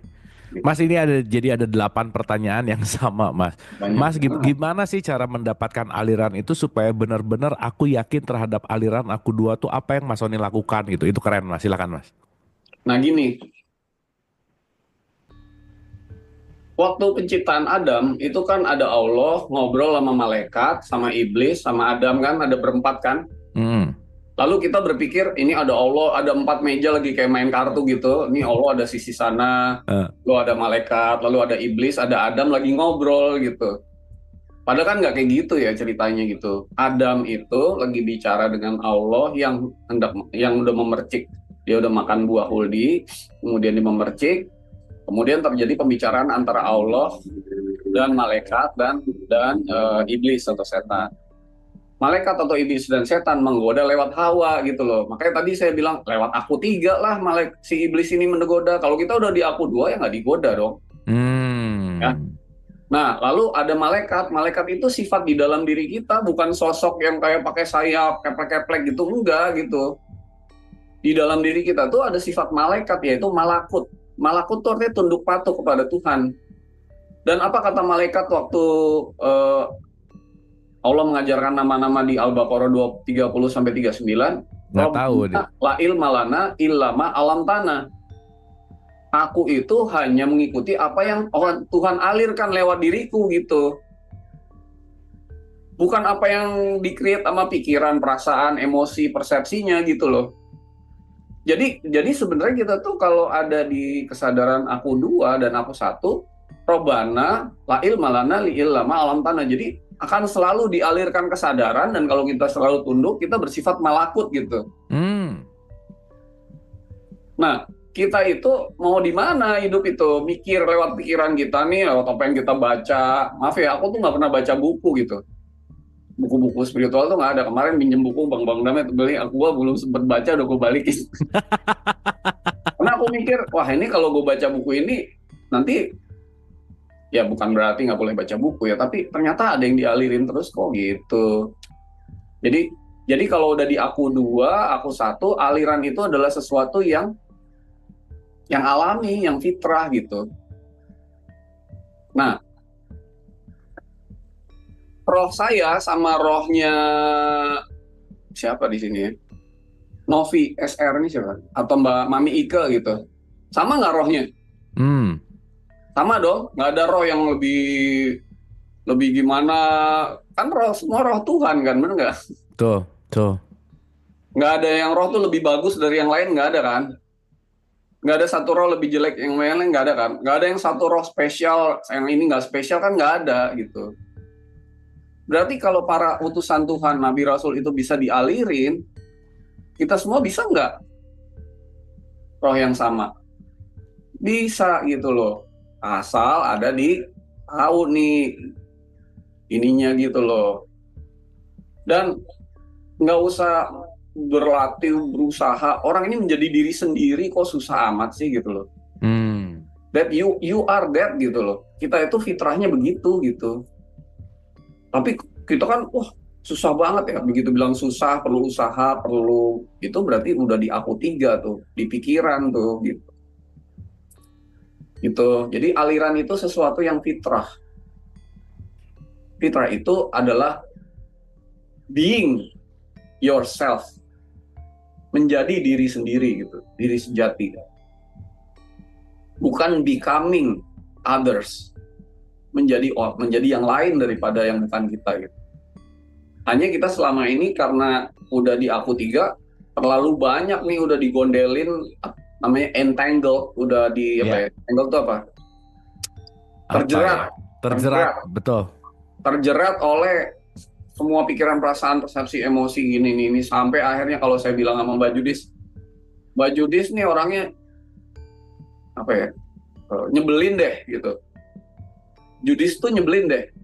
Judis marah loh, Mbak Judis marah loh, karena Mbak Judis merasa, Judis tuh gue gitu. Mengidentifikasi. Padahal kan Judis, gue baru disebut Judis waktu gue lahir, sebelumnya juga bukan Judis, namanya kenapa gue jadi marah gitu. Bener juga ya, dulunya namanya bukan itu juga ya, bener. Bener. Iya kan? Ngapain lu marah? Siapa tuh lu ngomong siapa gitu? Makanya saya suka bilang, Kang Abu bilang, wah Kang Abu siapa tuh? Kang Abu udah nggak ada gitu. Benar. Udah lebur di dalam aku satu gitu, kayak gitu. Jadi interesting ya. Interesting Mas, thank you Mas. Ini nggak akan beres kalau aku nanya terus, tapi ini kita berbagi sama teman-teman yang resen. Silakan Bu Anca. Bu Anca. Ya. Ke Mas Sony ya. Mas Sony, masalahnya mayoritas anak-anak itu sudah terdoktrin agama dengan pemahaman yang keliru. Karena kemarin itu saya kebetulan di SD Lagoa 9 Tanjung Priok. Nah, merayakan Maulud Nabi. Dan ada salah satu anak, ya bagus sih dia hafal Al-Quran. Nah, setelah itu si anak saya tanya, kamu tahu nggak artinya ini yang barusan kamu baca? Nah, orang tuanya juga saya tanya, ya anak saya tahu. Lah tahu tapi nggak bisa menjawab, dan mayoritas di lapangan itu seperti itu Mas Sony. Jadi terkadang saya itu maksudnya kasihan banget gitu loh. Nah mungkin usul ya Kang Abu yang ada di room ini menebarkan ke wilayah masing-masing gitu loh, supaya enggak ya dengan cara yang sesuai dengan karakter orang-orang di sekelilingnya, dengan santun, dengan adab, dengan cantik gitu loh. Karena kasihan anaknya itu enggak ngerti sama sekali, ditanya teladan Rasulullah itu enggak ngerti, tapi dia ini ya itu tadi didoktrin si ibunya, ya bilang anak saya Pak sudah bisa ngaji ini itu, tapi kan sedih juga gitu loh, karena dia salah dalam pembimbingan itu. Nah, bagaimana kalau menyikapi seperti itu Mas Sony? Terima kasih Mas Sony. Terima kasih Kang Abu. Ya, makasih Bu. Wah, ini common banget sih ya, dan pasti penting untuk kita terus telaah gitu. Silakan Mas Sony, mohon ditanggapi. Saya komen gini ya. Pertama, kalau kita dapat kesadaran, ini karena aku 3 juga nih. Saya langsung ngomong apa adanya aja Mbak ya, nggak saya nih. Lalu kita akan menganggap bahwa aku udah di situ. Yang masalah bukan aku, tapi si A, si B, si C, si D. Kita tunjuk orang-orang di luar kita gitu. Misalnya itu anak-anak, itu orang di luar, itu dia, itu ini, gue sih udah gitu. Misalnya, hai orang-orang kafir, itu bukan gue, itu mah orang kafir kali gitu. Nah, termasuk yang dengerin ini sekarang, Bapak Ibu tuh udah ngerasa Bapak Ibu udah di situ, ya sehingga yang dipikirin orang lain gitu. Kenapa nggak dipikirin diri sendiri dulu gitu? Start with you gitu. You udah sampai situ belum? Saya aja merasa belum gitu, masih up and down gitu. Nah setelah kita nanti sampai di situ, kita tuh pasti dikasih tugas sama Tuhan gitu loh, untuk dialirkan untuk ngeberesin yang lain-lain gitu di sekitarnya. Tapi you have to start with yourself, don't think others gitu. Jangan mikirin anak-anak, bangsa Indonesia, banyak kejauhan itu Bu gitu. Start with you. If you are there, tugas itu udah pasti diberikan gitu. Dan bisa di hidup sekarang, bisa di hidup nanti, bisa di setiap hidup gitu. To enlighten others gitu, kira-kira gitu. Jadi itu aja komen saya. Jadi kalau bicara anak-anak ini, wah itu udah terlalu banyak lah nanti kasus-kasusnya gitu. Kayak misalnya saya sama Kang Abu, Bang Dame ini kan juga, tahu-tahu ada 3 fakir gitu kan, itu kan suatu jalan dari Tuhan gitu. Akhirnya banyak yang denger, ada yang dengerin gitu-gitu. Jadi kita semua punya potensi yang sama. Saya bahkan masih mungkin cuman kecil banget potensi yang saya pakai, masih buat luas gitu. Jadi start with yourself, don't think others gitu. Itu aja dulu mungkin daripada kita meluas gitu, Kang Abu. Oke, thank you Mas Sony. Itu paling menarik sih bahwa apapun yang terjadi di dalam akan meradians keluar gitu ya. Jadi kata kuncinya betul banget. Thank you Mas Sony, terima kasih. Kita ke nickname-nya Ibu Asni Juyita, silakan. Terima kasih Kang Abu. Silakan. Terima kasih Mas Sony. Mas Sony, pertanyaannya, kita pada saat kita sendiri, kita bisa merasakan dan rasanya aku 1, aku 2, aku 3, dan mungkin aku 4-nya bisa terinternalize ke dalam diri kita. Tetapi pada saat kita dalam kelompok ataupun kita menjadi bagian sosial, ini aku 1, 2, 3, 4 tadi itu hilang semua rasanya, bias. Iya. Ya, bias. Dan karena apa? Karena keinginan kita begitu besar untuk menjadi seorang pleaser. Nah, bagaimana aplikasinya dalam kehidupan sehari-hari yang saya tidak mungkin selalu damai kalau saya sendirian, selalu happy, yang memang itu adalah esensi daripada seorang saya, dari aku 1 dan akumulasi menjadi aku 4 tadi. Tapi pada saat saya menjadi bagian dari makhluk sosial, all gone. Gimana tuh Mas Sony dalam kehidupan sehari-hari? Sorry ya, mungkin pertanyaan saya terlalu private. Sorry banget. Thank you. Thank you. Ini keren, pertanyaannya keren dan saya rasa relevan banget untuk banyak orang gitu. Kalau dalam konteks sosial kan ya balik lagi, kalau kita lagi meditasi damai, keluar dari meditasi jadi singa. Silakan Mas Sony. Oke, thank you. Jadi saya mau cerita dulu, zaman dahulu tuh ada penasehat raja gitu ya. Penasehat raja ini adalah orang yang arif bijaksana gitu. Jadi tiap ada masalah dia bisa memberikan jalan keluar, maksudnya enlightenment untuk gimana cara menyelesaikannya. Ini tadinya orang arif bijaksana, akhirnya si raja bilang, mau gak kamu jadi perdana menteri saya supaya untuk bantu saya nyelesain masalah-masalah di kerajaan. Dia nggak mau, akhirnya dibujuk, akhirnya dia bilang ya udah deh mau, tapi dengan satu syarat bahwa saya harus punya satu ruangan di istana itu atau di rumah saya yang nggak boleh ada orang masuk di dalamnya gitu. Lalu syaratnya itu doang gitu. Akhirnya dikasih, oh boleh saya kasih kamu ruangan itu. Lalu kemudian dia jadi perdana menteri dan dia wah luar biasa gitu, bisa memecahkan banyak masalah yang rajanya nggak kepikiran gitu. Setiap dia ada satu hal yang harus diputuskan, dia bilang wait sebentar, saya masuk dulu ke ruangan itu gitu. Lalu kemudian dia keluar lagi, dia bilang oh ya pemecahannya gini gitu. Lama-lama kan rajanya bingung ya, ini orang kok luar biasa gitu. Tiap ada masalah dia bisa gitu. Nah, ada curiosity kan. Padahal kan tadi dibilang bahwa jangan boleh ada yang masuk gitu ke dalam sini kan. Akhirnya raja nggak kuat, akhirnya dia ngintip gitu masuk ke ruangan itu. Ada apa sih di ruangan ini sebenarnya kok dia bisa masuk ke ruangan dan mendapat semuanya. Jadi ternyata waktu dulu dia jadi orang arif, dia tuh nggak banyak asosiasi gitu, bajunya biasa gitu. Begitu dia jadi perdana menteri, wah jadi banyak kan asosiasinya kan. Jadi whenever ada masalah dia masuk ruang itu, dia buka baju semua, naked, meditasi, nggak ada apapun yang melekat di dalam dirinya gitu. Dan pada saat itu semuanya dialirkan gitu, kira-kira gitu. Dan dapatlah petunjuk itu gitu.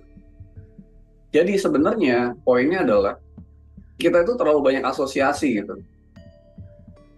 Kalau bahasa Inggrisnya itu you are not what you are, but what you are associated with. Kamu tuh bukan dirimu lagi, tapi segala asosiasi yang melekat pada dirimu gitu. Sony yang mana sih? Oh Sony yang dulu alumni FEUI gitu misalnya. Itu kan asosiasi kan. Abu yang mana? Abu yang rambutnya begini gitu. Mbak Judis yang mana yang gini, itu semua asosiasi gitu. Termasuk tadi mengenai komunitas, kelompok dan sebagainya, it's all association gitu. Whenever you are in the empty room yang tadi bilang dan sendiri, you release all the association with that entangled with you, which is not you, is actually which not you gitu. Release all the association. Makanya saya bilang ada 4D. D pertama tuh distance, D kedua itu disassociate. All association release gitu. Release. Pikiran bukan aku, ini bukan aku, bukan aku. Lepas semua gitu. Yang itu nanti akan Tuhan bantu gitu. Identitas semua lepas. Jangan bilang, oh ini aku orang Islam. Aku itu association. Gitu. It's all association gitu. Release all, collapse all gitu. Sampai akhirnya kita benar-benar ketemu diri kita yang benar-benar yang menyaksikan itu semua gitu. Misalnya, oh iya ya, ternyata udah gua rilis, ini ada satu yang selalu hadir gitu, selalu ada, belum tentu selalu hadir kan. Saya suka bilang gitu di 3 faktor kan. Ini diri yang sejati aku 2 ini selalu ada, tapi nggak pernah hadir gitu, karena kita hidup di entanglement dari semua aku 3 itu, apalagi aku 4. Begitu si aku 2 itu hadir, darinya tadinya exist, becoming present, jadi harusnya ever present, selalu hadir gitu, ever present, gitu. Jadi dengan cara apa? Lepas semua asosiasi itu, gitu. Lepas semua asosiasi sehingga kita becoming ourselves, gitu. Jadi asosiasi ini memang nggak lepas dari hidup kita. Kita lahir aja udah diazanin jadi orang Islam gitu kan. Udah diasosiasikan ya Mas ya? Iya, baik mana, gua nggak mau, nggak bisa juga kan. Dipaksa kan. Nggak ya, kalau ada yang nolak keren ya, enggak gitu. Oh iya, kan enggak ya? Nggak ada, itu udah dipaksa gitu. Jadi asosiasi itu nggak bisa gitu. Cuma kayak tadi cerita Perdana Menteri, kita harus masuk ke ruangan yang lepas semua gitu. Dan itu baru dialirin gitu. Begitu dia jadi Perdana Menteri, kalau dia nggak masuk ruangan itu, nggak dapat dia aliran yang kayak dulu gitu. Waktu dia jadi orang bijak gitu. Kira-kira gitu. Jadi kata kuncinya belajar untuk terus ya mau nggak mau kita nggak bisa melawan dan nggak bisa menolak sosial gitu ya, kata kuncinya.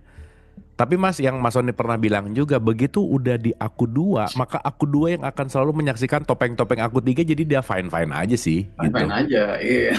Iya benar. Dan besok naik Mercy, besoknya lagi naik MRT, besok naik Gojek, ya udah gitu. Ya udah. Kata kuncinya latihan sih ya Mas ya. Nggak ada lagi kalau nggak latihan gitu. Thank you pertanyaannya keren dan responnya mantap. Oke, berikutnya ini Mbak atau Ibu Aisyah Durori, silakan. Selamat pagi semuanya, semoga sehat. Pagi.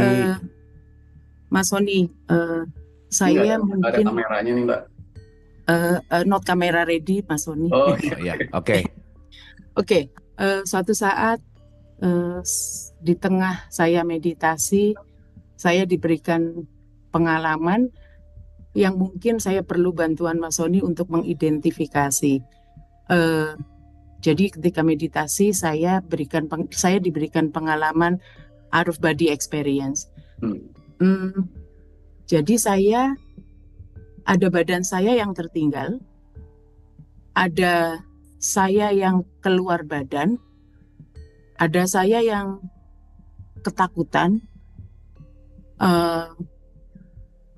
Kemudian ketika saya kembali ke badan, saya berpikir apa bedanya saya dengan pengalaman saya tadi dengan orang yang meninggal. Artinya ada ruh atau zat hidup yang membuat saya bisa kembali. Dengan penjelasan Mas Sony tadi sepertinya apakah ini saya tidak tahu apakah relevan atau tidak. Tapi saya agak bingung melihat saya yang banyak gitu. Mas Sony mungkin boleh dibantu mengidentifikasi dengan penjelasan Mas Sony tadi? Untuk mengurai gitu ya, di pengalaman OOBE-nya Ibu tuh kok jadi begitu gitu ya? Karena saya tidak, seolah-olah kan saya jadi banyak. Ada badan saya yang tertinggal, ada saya yang keluar, ada saya yang khawatir, ketakutan tepatnya. Tapi ketika saya berpikir setelah proses terjadi, saya berpikir apa bedanya saya dengan orang yang meninggal? Berarti kan ada zat hidup yang masih di badan begitu ya. Ini analisa saya saja. Mungkin saya perlu bantuan Mas Sony untuk mengidentifikasi yang saya yang mana gitu. Yang khawatir itu siapa? Ya. Yang keluar itu siapa? Yang jelas kan badan yang tertinggal. Kalau selebihnya saya sepertinya agak bingung mengidentifikasinya. Betul. Terima kasih. Karena pada dasarnya banyak aku di dalam aku gitu ya. Ketika aku sedih, siapa yang sedih? Ketika aku marah, siapa yang marah? Itu mungkin nanti di bahasan aku 3 gitu. Silakan Mas Sony.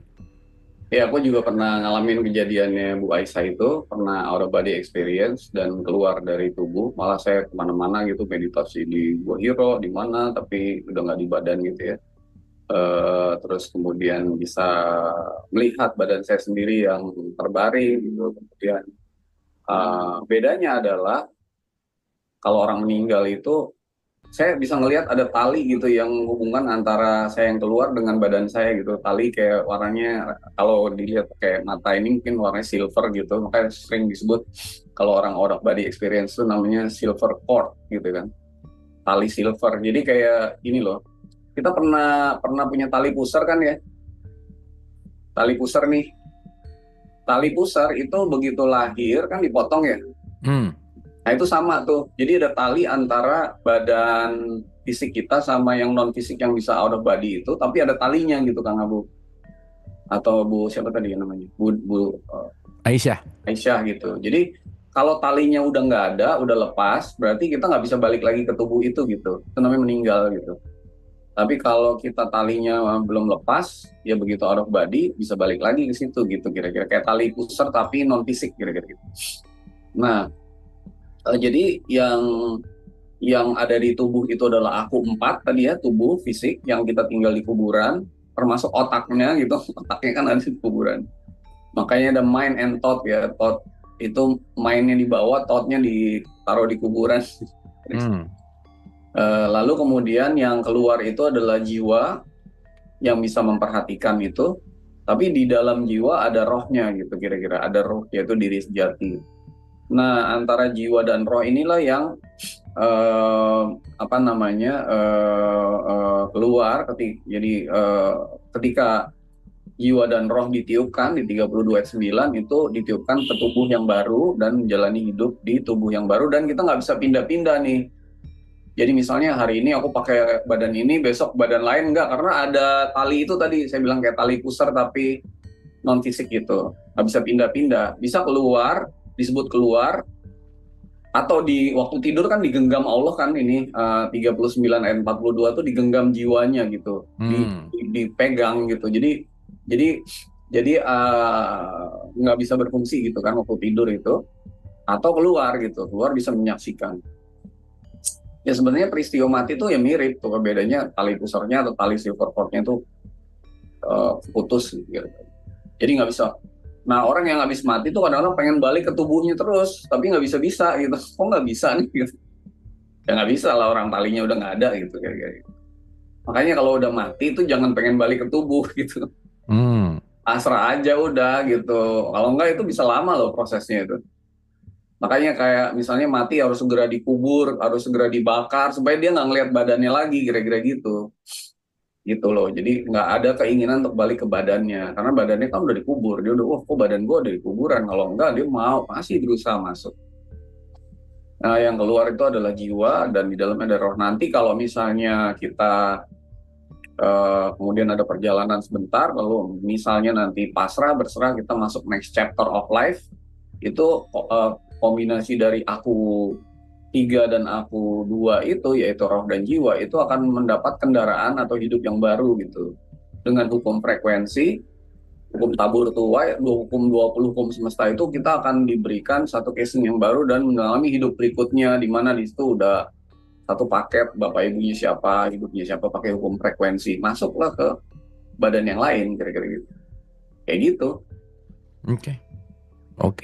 Nah, jadi mungkin tadi kalau di pertanyaannya Bu Aisyah, mungkin itu membuktikan tentang si aku 3 tuh banyak banget gitu.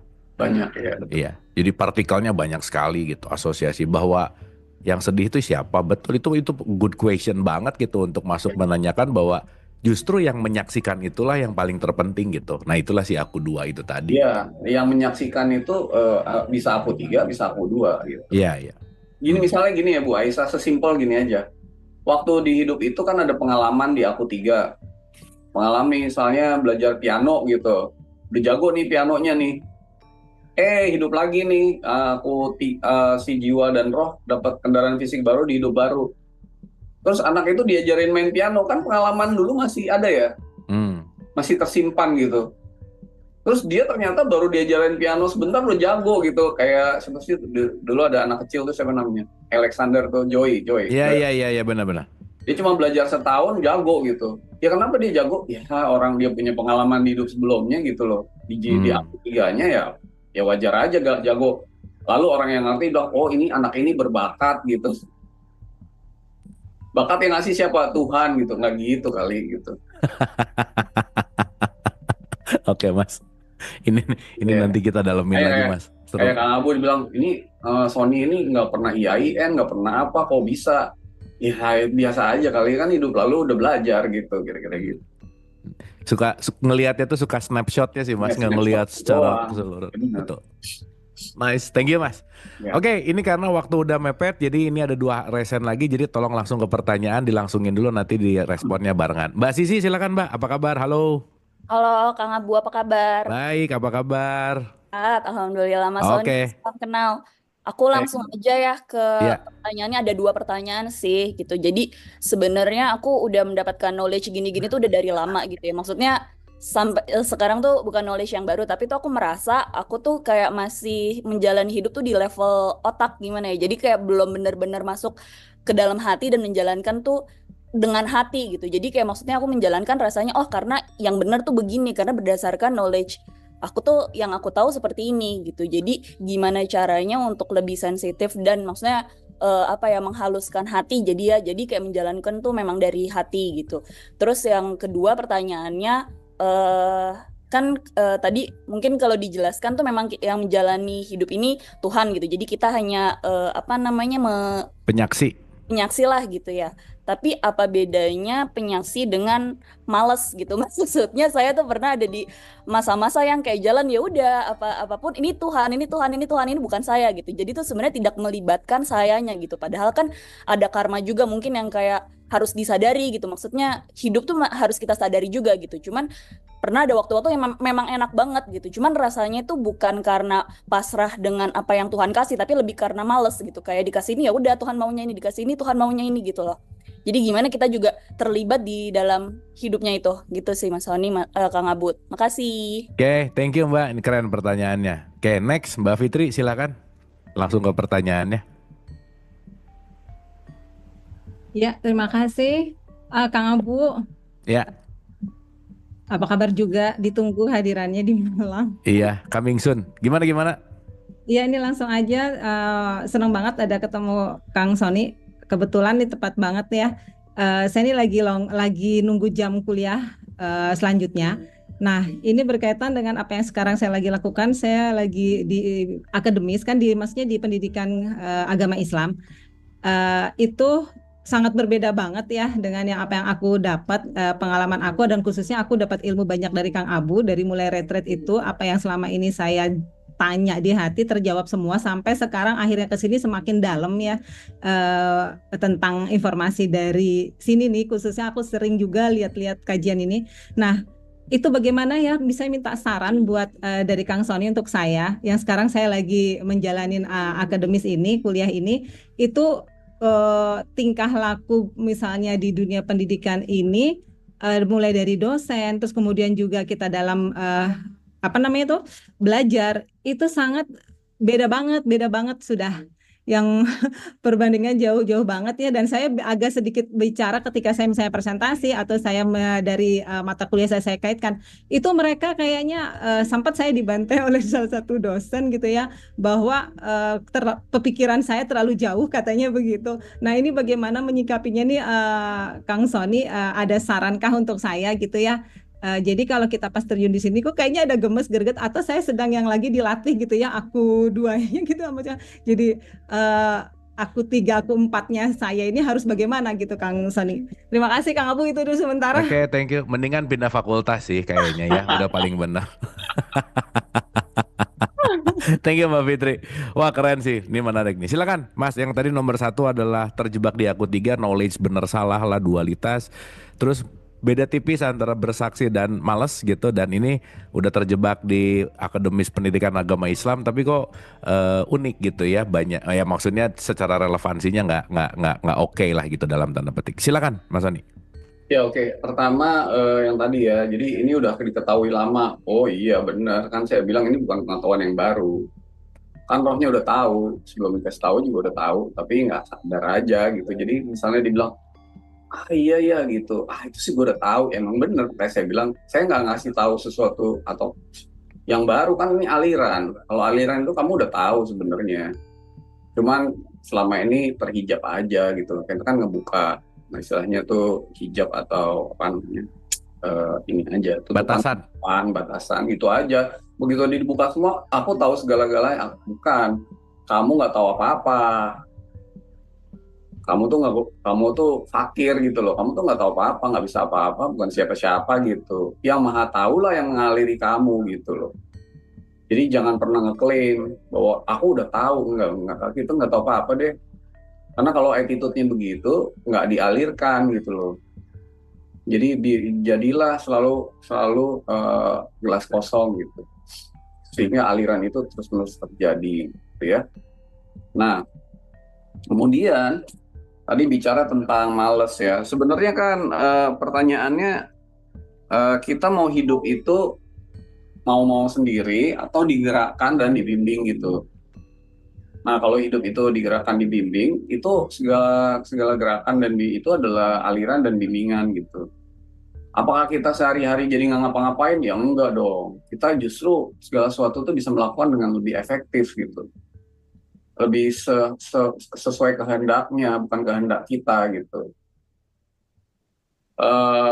Dan bisa jadi lebih lebih inspiration gitu. Jadi lebih intuitif. Nah, pikirannya tuh intuitif, bukan rationalistik, tapi intuitif lagi gitu. Jadi mind-nya tuh jadi intuitive mind, bukan rational mind. Jadi hidup itu jadi lebih meaningful, lebih bagus, lebih aktif malah gitu.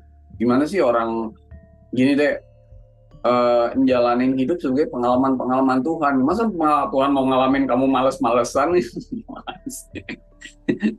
Kayaknya Tuhan pengen gue lagi males-malesan di hari ini, gue mengalami kemalasan.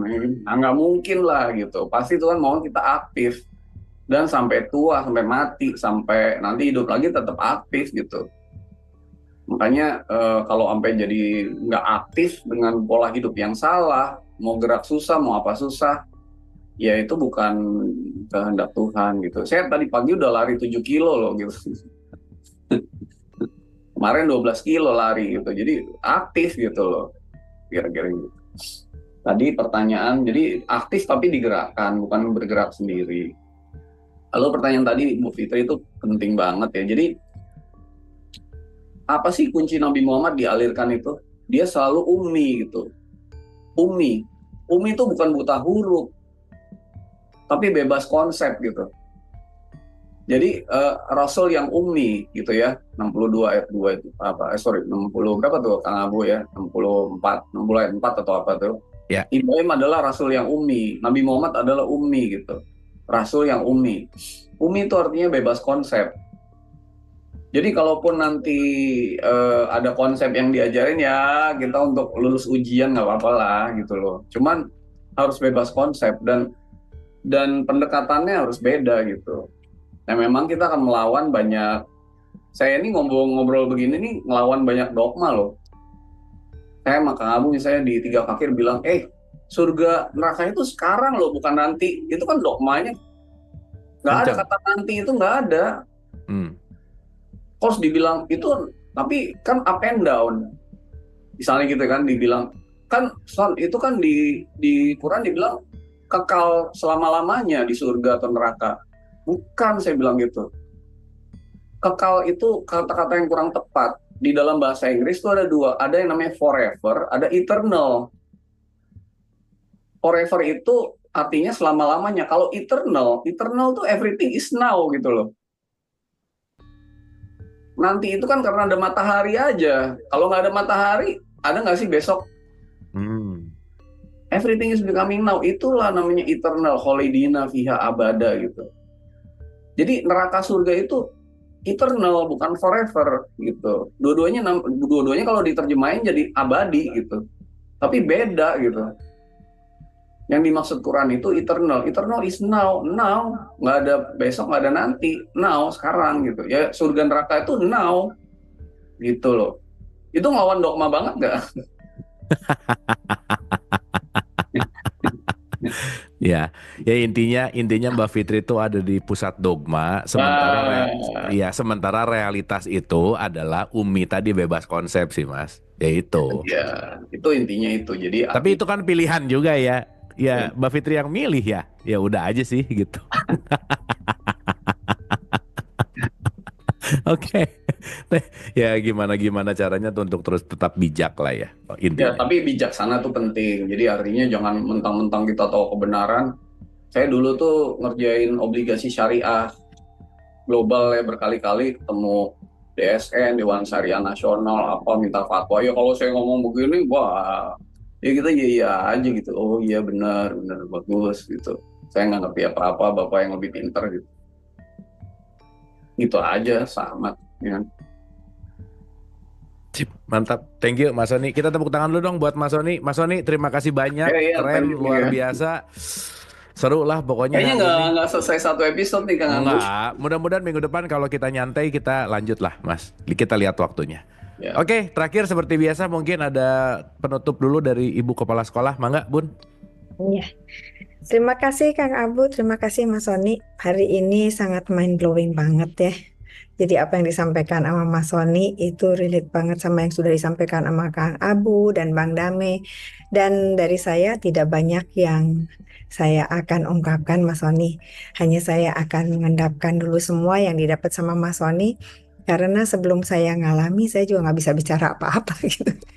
Jadi banyak sekali yang hari ini, tapi banyak juga yang sudah saya alami dan yang Mas Sony sampaikan. Jadi itu seperti mengingatkan saya untuk berhati-hati juga, jangan sampai saya kena trap. Karena kadang gini Mas Sony gitu, kayak tadi ya, bedanya escape sama kita pulang gitu. Yeah. Itu tipis banget gitu. Ini teralami oleh saya ketika saya mengalami satu tempat yang baru. Awalnya saya berpikir saya pulang, saya menyatu gitu. Tapi ternyata saya escape gitu. Padahal hanya tipis banget bedanya. Saya lebih nyaman di sini gitu daripada di sana. Jadi masih ada comparison gitu. Artinya saya masih melarikan diri gitu. Lama-lama saya menikmati, oh biar saja deh segala sesuatu mengalirkan ke saya. Saya hanya menikmati here and now gitu. Jadi yang menjawab itu ternyata aliran itu sendiri gitu Mas Sony. Jadi itu yang saya alami dari tadi yang Mas Sony sampaikan. Jadi saya ternyata kita sedang berjalan ini juga kita harus banyak hati-hati. Dan buat saya knowledge itu emang jadi penting gitu. Hanya tidak saya kekepin selamanya untuk knowledge itu. Gitu Mas Sony, mohon tanggapannya sebelum ditutup dengan final statement. Itu yang saya rasakan. Terima kasih Kang Abu sekali lagi, Mas Sony sekali lagi, dan teman-teman semua yang berada di sini. Terima kasih untuk kebersamaannya pagi ini. Silakan Mas Sony. Oke, thank you. Terima kasih Bun. Mungkin ini sekalian sebagai penutup juga Mas Sony merespon dari apa yang disampaikan sama Bu Isya gitu. Silakan Mas Sony. Ya jadi kalau kita nggak tahu, maka knowledge atau ilmu adalah jembatan menuju pengetahuan gitu. Ya. Dan pengetahuan itu adalah jembatan untuk menuju kesadaran gitu. Kalau kita udah sadar, knowledge itu buang aja gitu.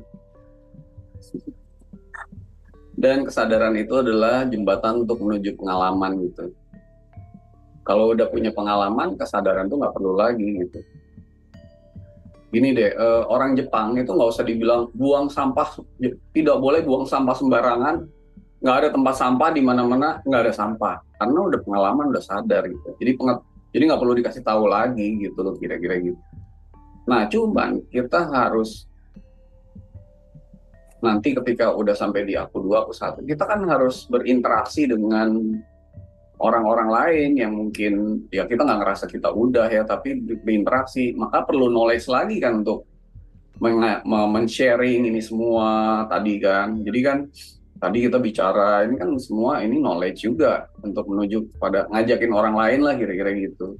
Jadi pentingnya knowledge pertama adalah mengantarkan kita kepada kesadaran dan akhirnya pengalaman, tapi akhirnya juga kita harus balik ke knowledge untuk mengajak dan mengekspresikan ini harusnya gini nih loh gitu. Tapi udah knowledge yang beda kalau udah sampai di pengalaman, knowledge yang udah dialirkan, bukan knowledge yang dihasilkan oleh pikiran kita tadi gitu. Misalnya sebagai contoh, Tuhan di pikiran kita tuh beda sama Tuhan yang nanti dialirkan gitu. Begitu udah dialirkan ya knowledge-nya udah beda lagi, knowledge yang dialiri gitu. Jadi kayak Mbak Judis tadi bilang gitu, knowledge, mungkin dihasilkan knowledge, consciousness, experience, lalu true knowledge atau knowledge yang benar-benar pure gitu, hakikat itu gitu. Mungkin itu penutupnya Kang Abu. Terima kasih. Oke, thank you sekali lagi, boleh tepuk tangan sama Mas Soni. Mas Soni, terima kasih banyak, sehat-sehat. Mudah-mudahan minggu depan kalau waktunya oke, kita lanjut ke bab 2 episode 2. Teman-teman, terima kasih juga kepada hari ini yang nonton dari semua total YouTube, TikTok, dan Zoom. Totalnya sekitar 1.215 orang yang nonton. Terima kasih kepada teman-teman yang hadir pagi hari ini. Dan mudah-mudahan apa yang kita pelajari pagi hari ini membawa kita menuju kepada enlightenment. Dan gak terjebak di 4, tapi naik ke 3 ke 2, dan mudah-mudahan membawa kita menuju kepada 1. Terima kasih, sampai ketemu minggu depan di jam dan channel yang sama.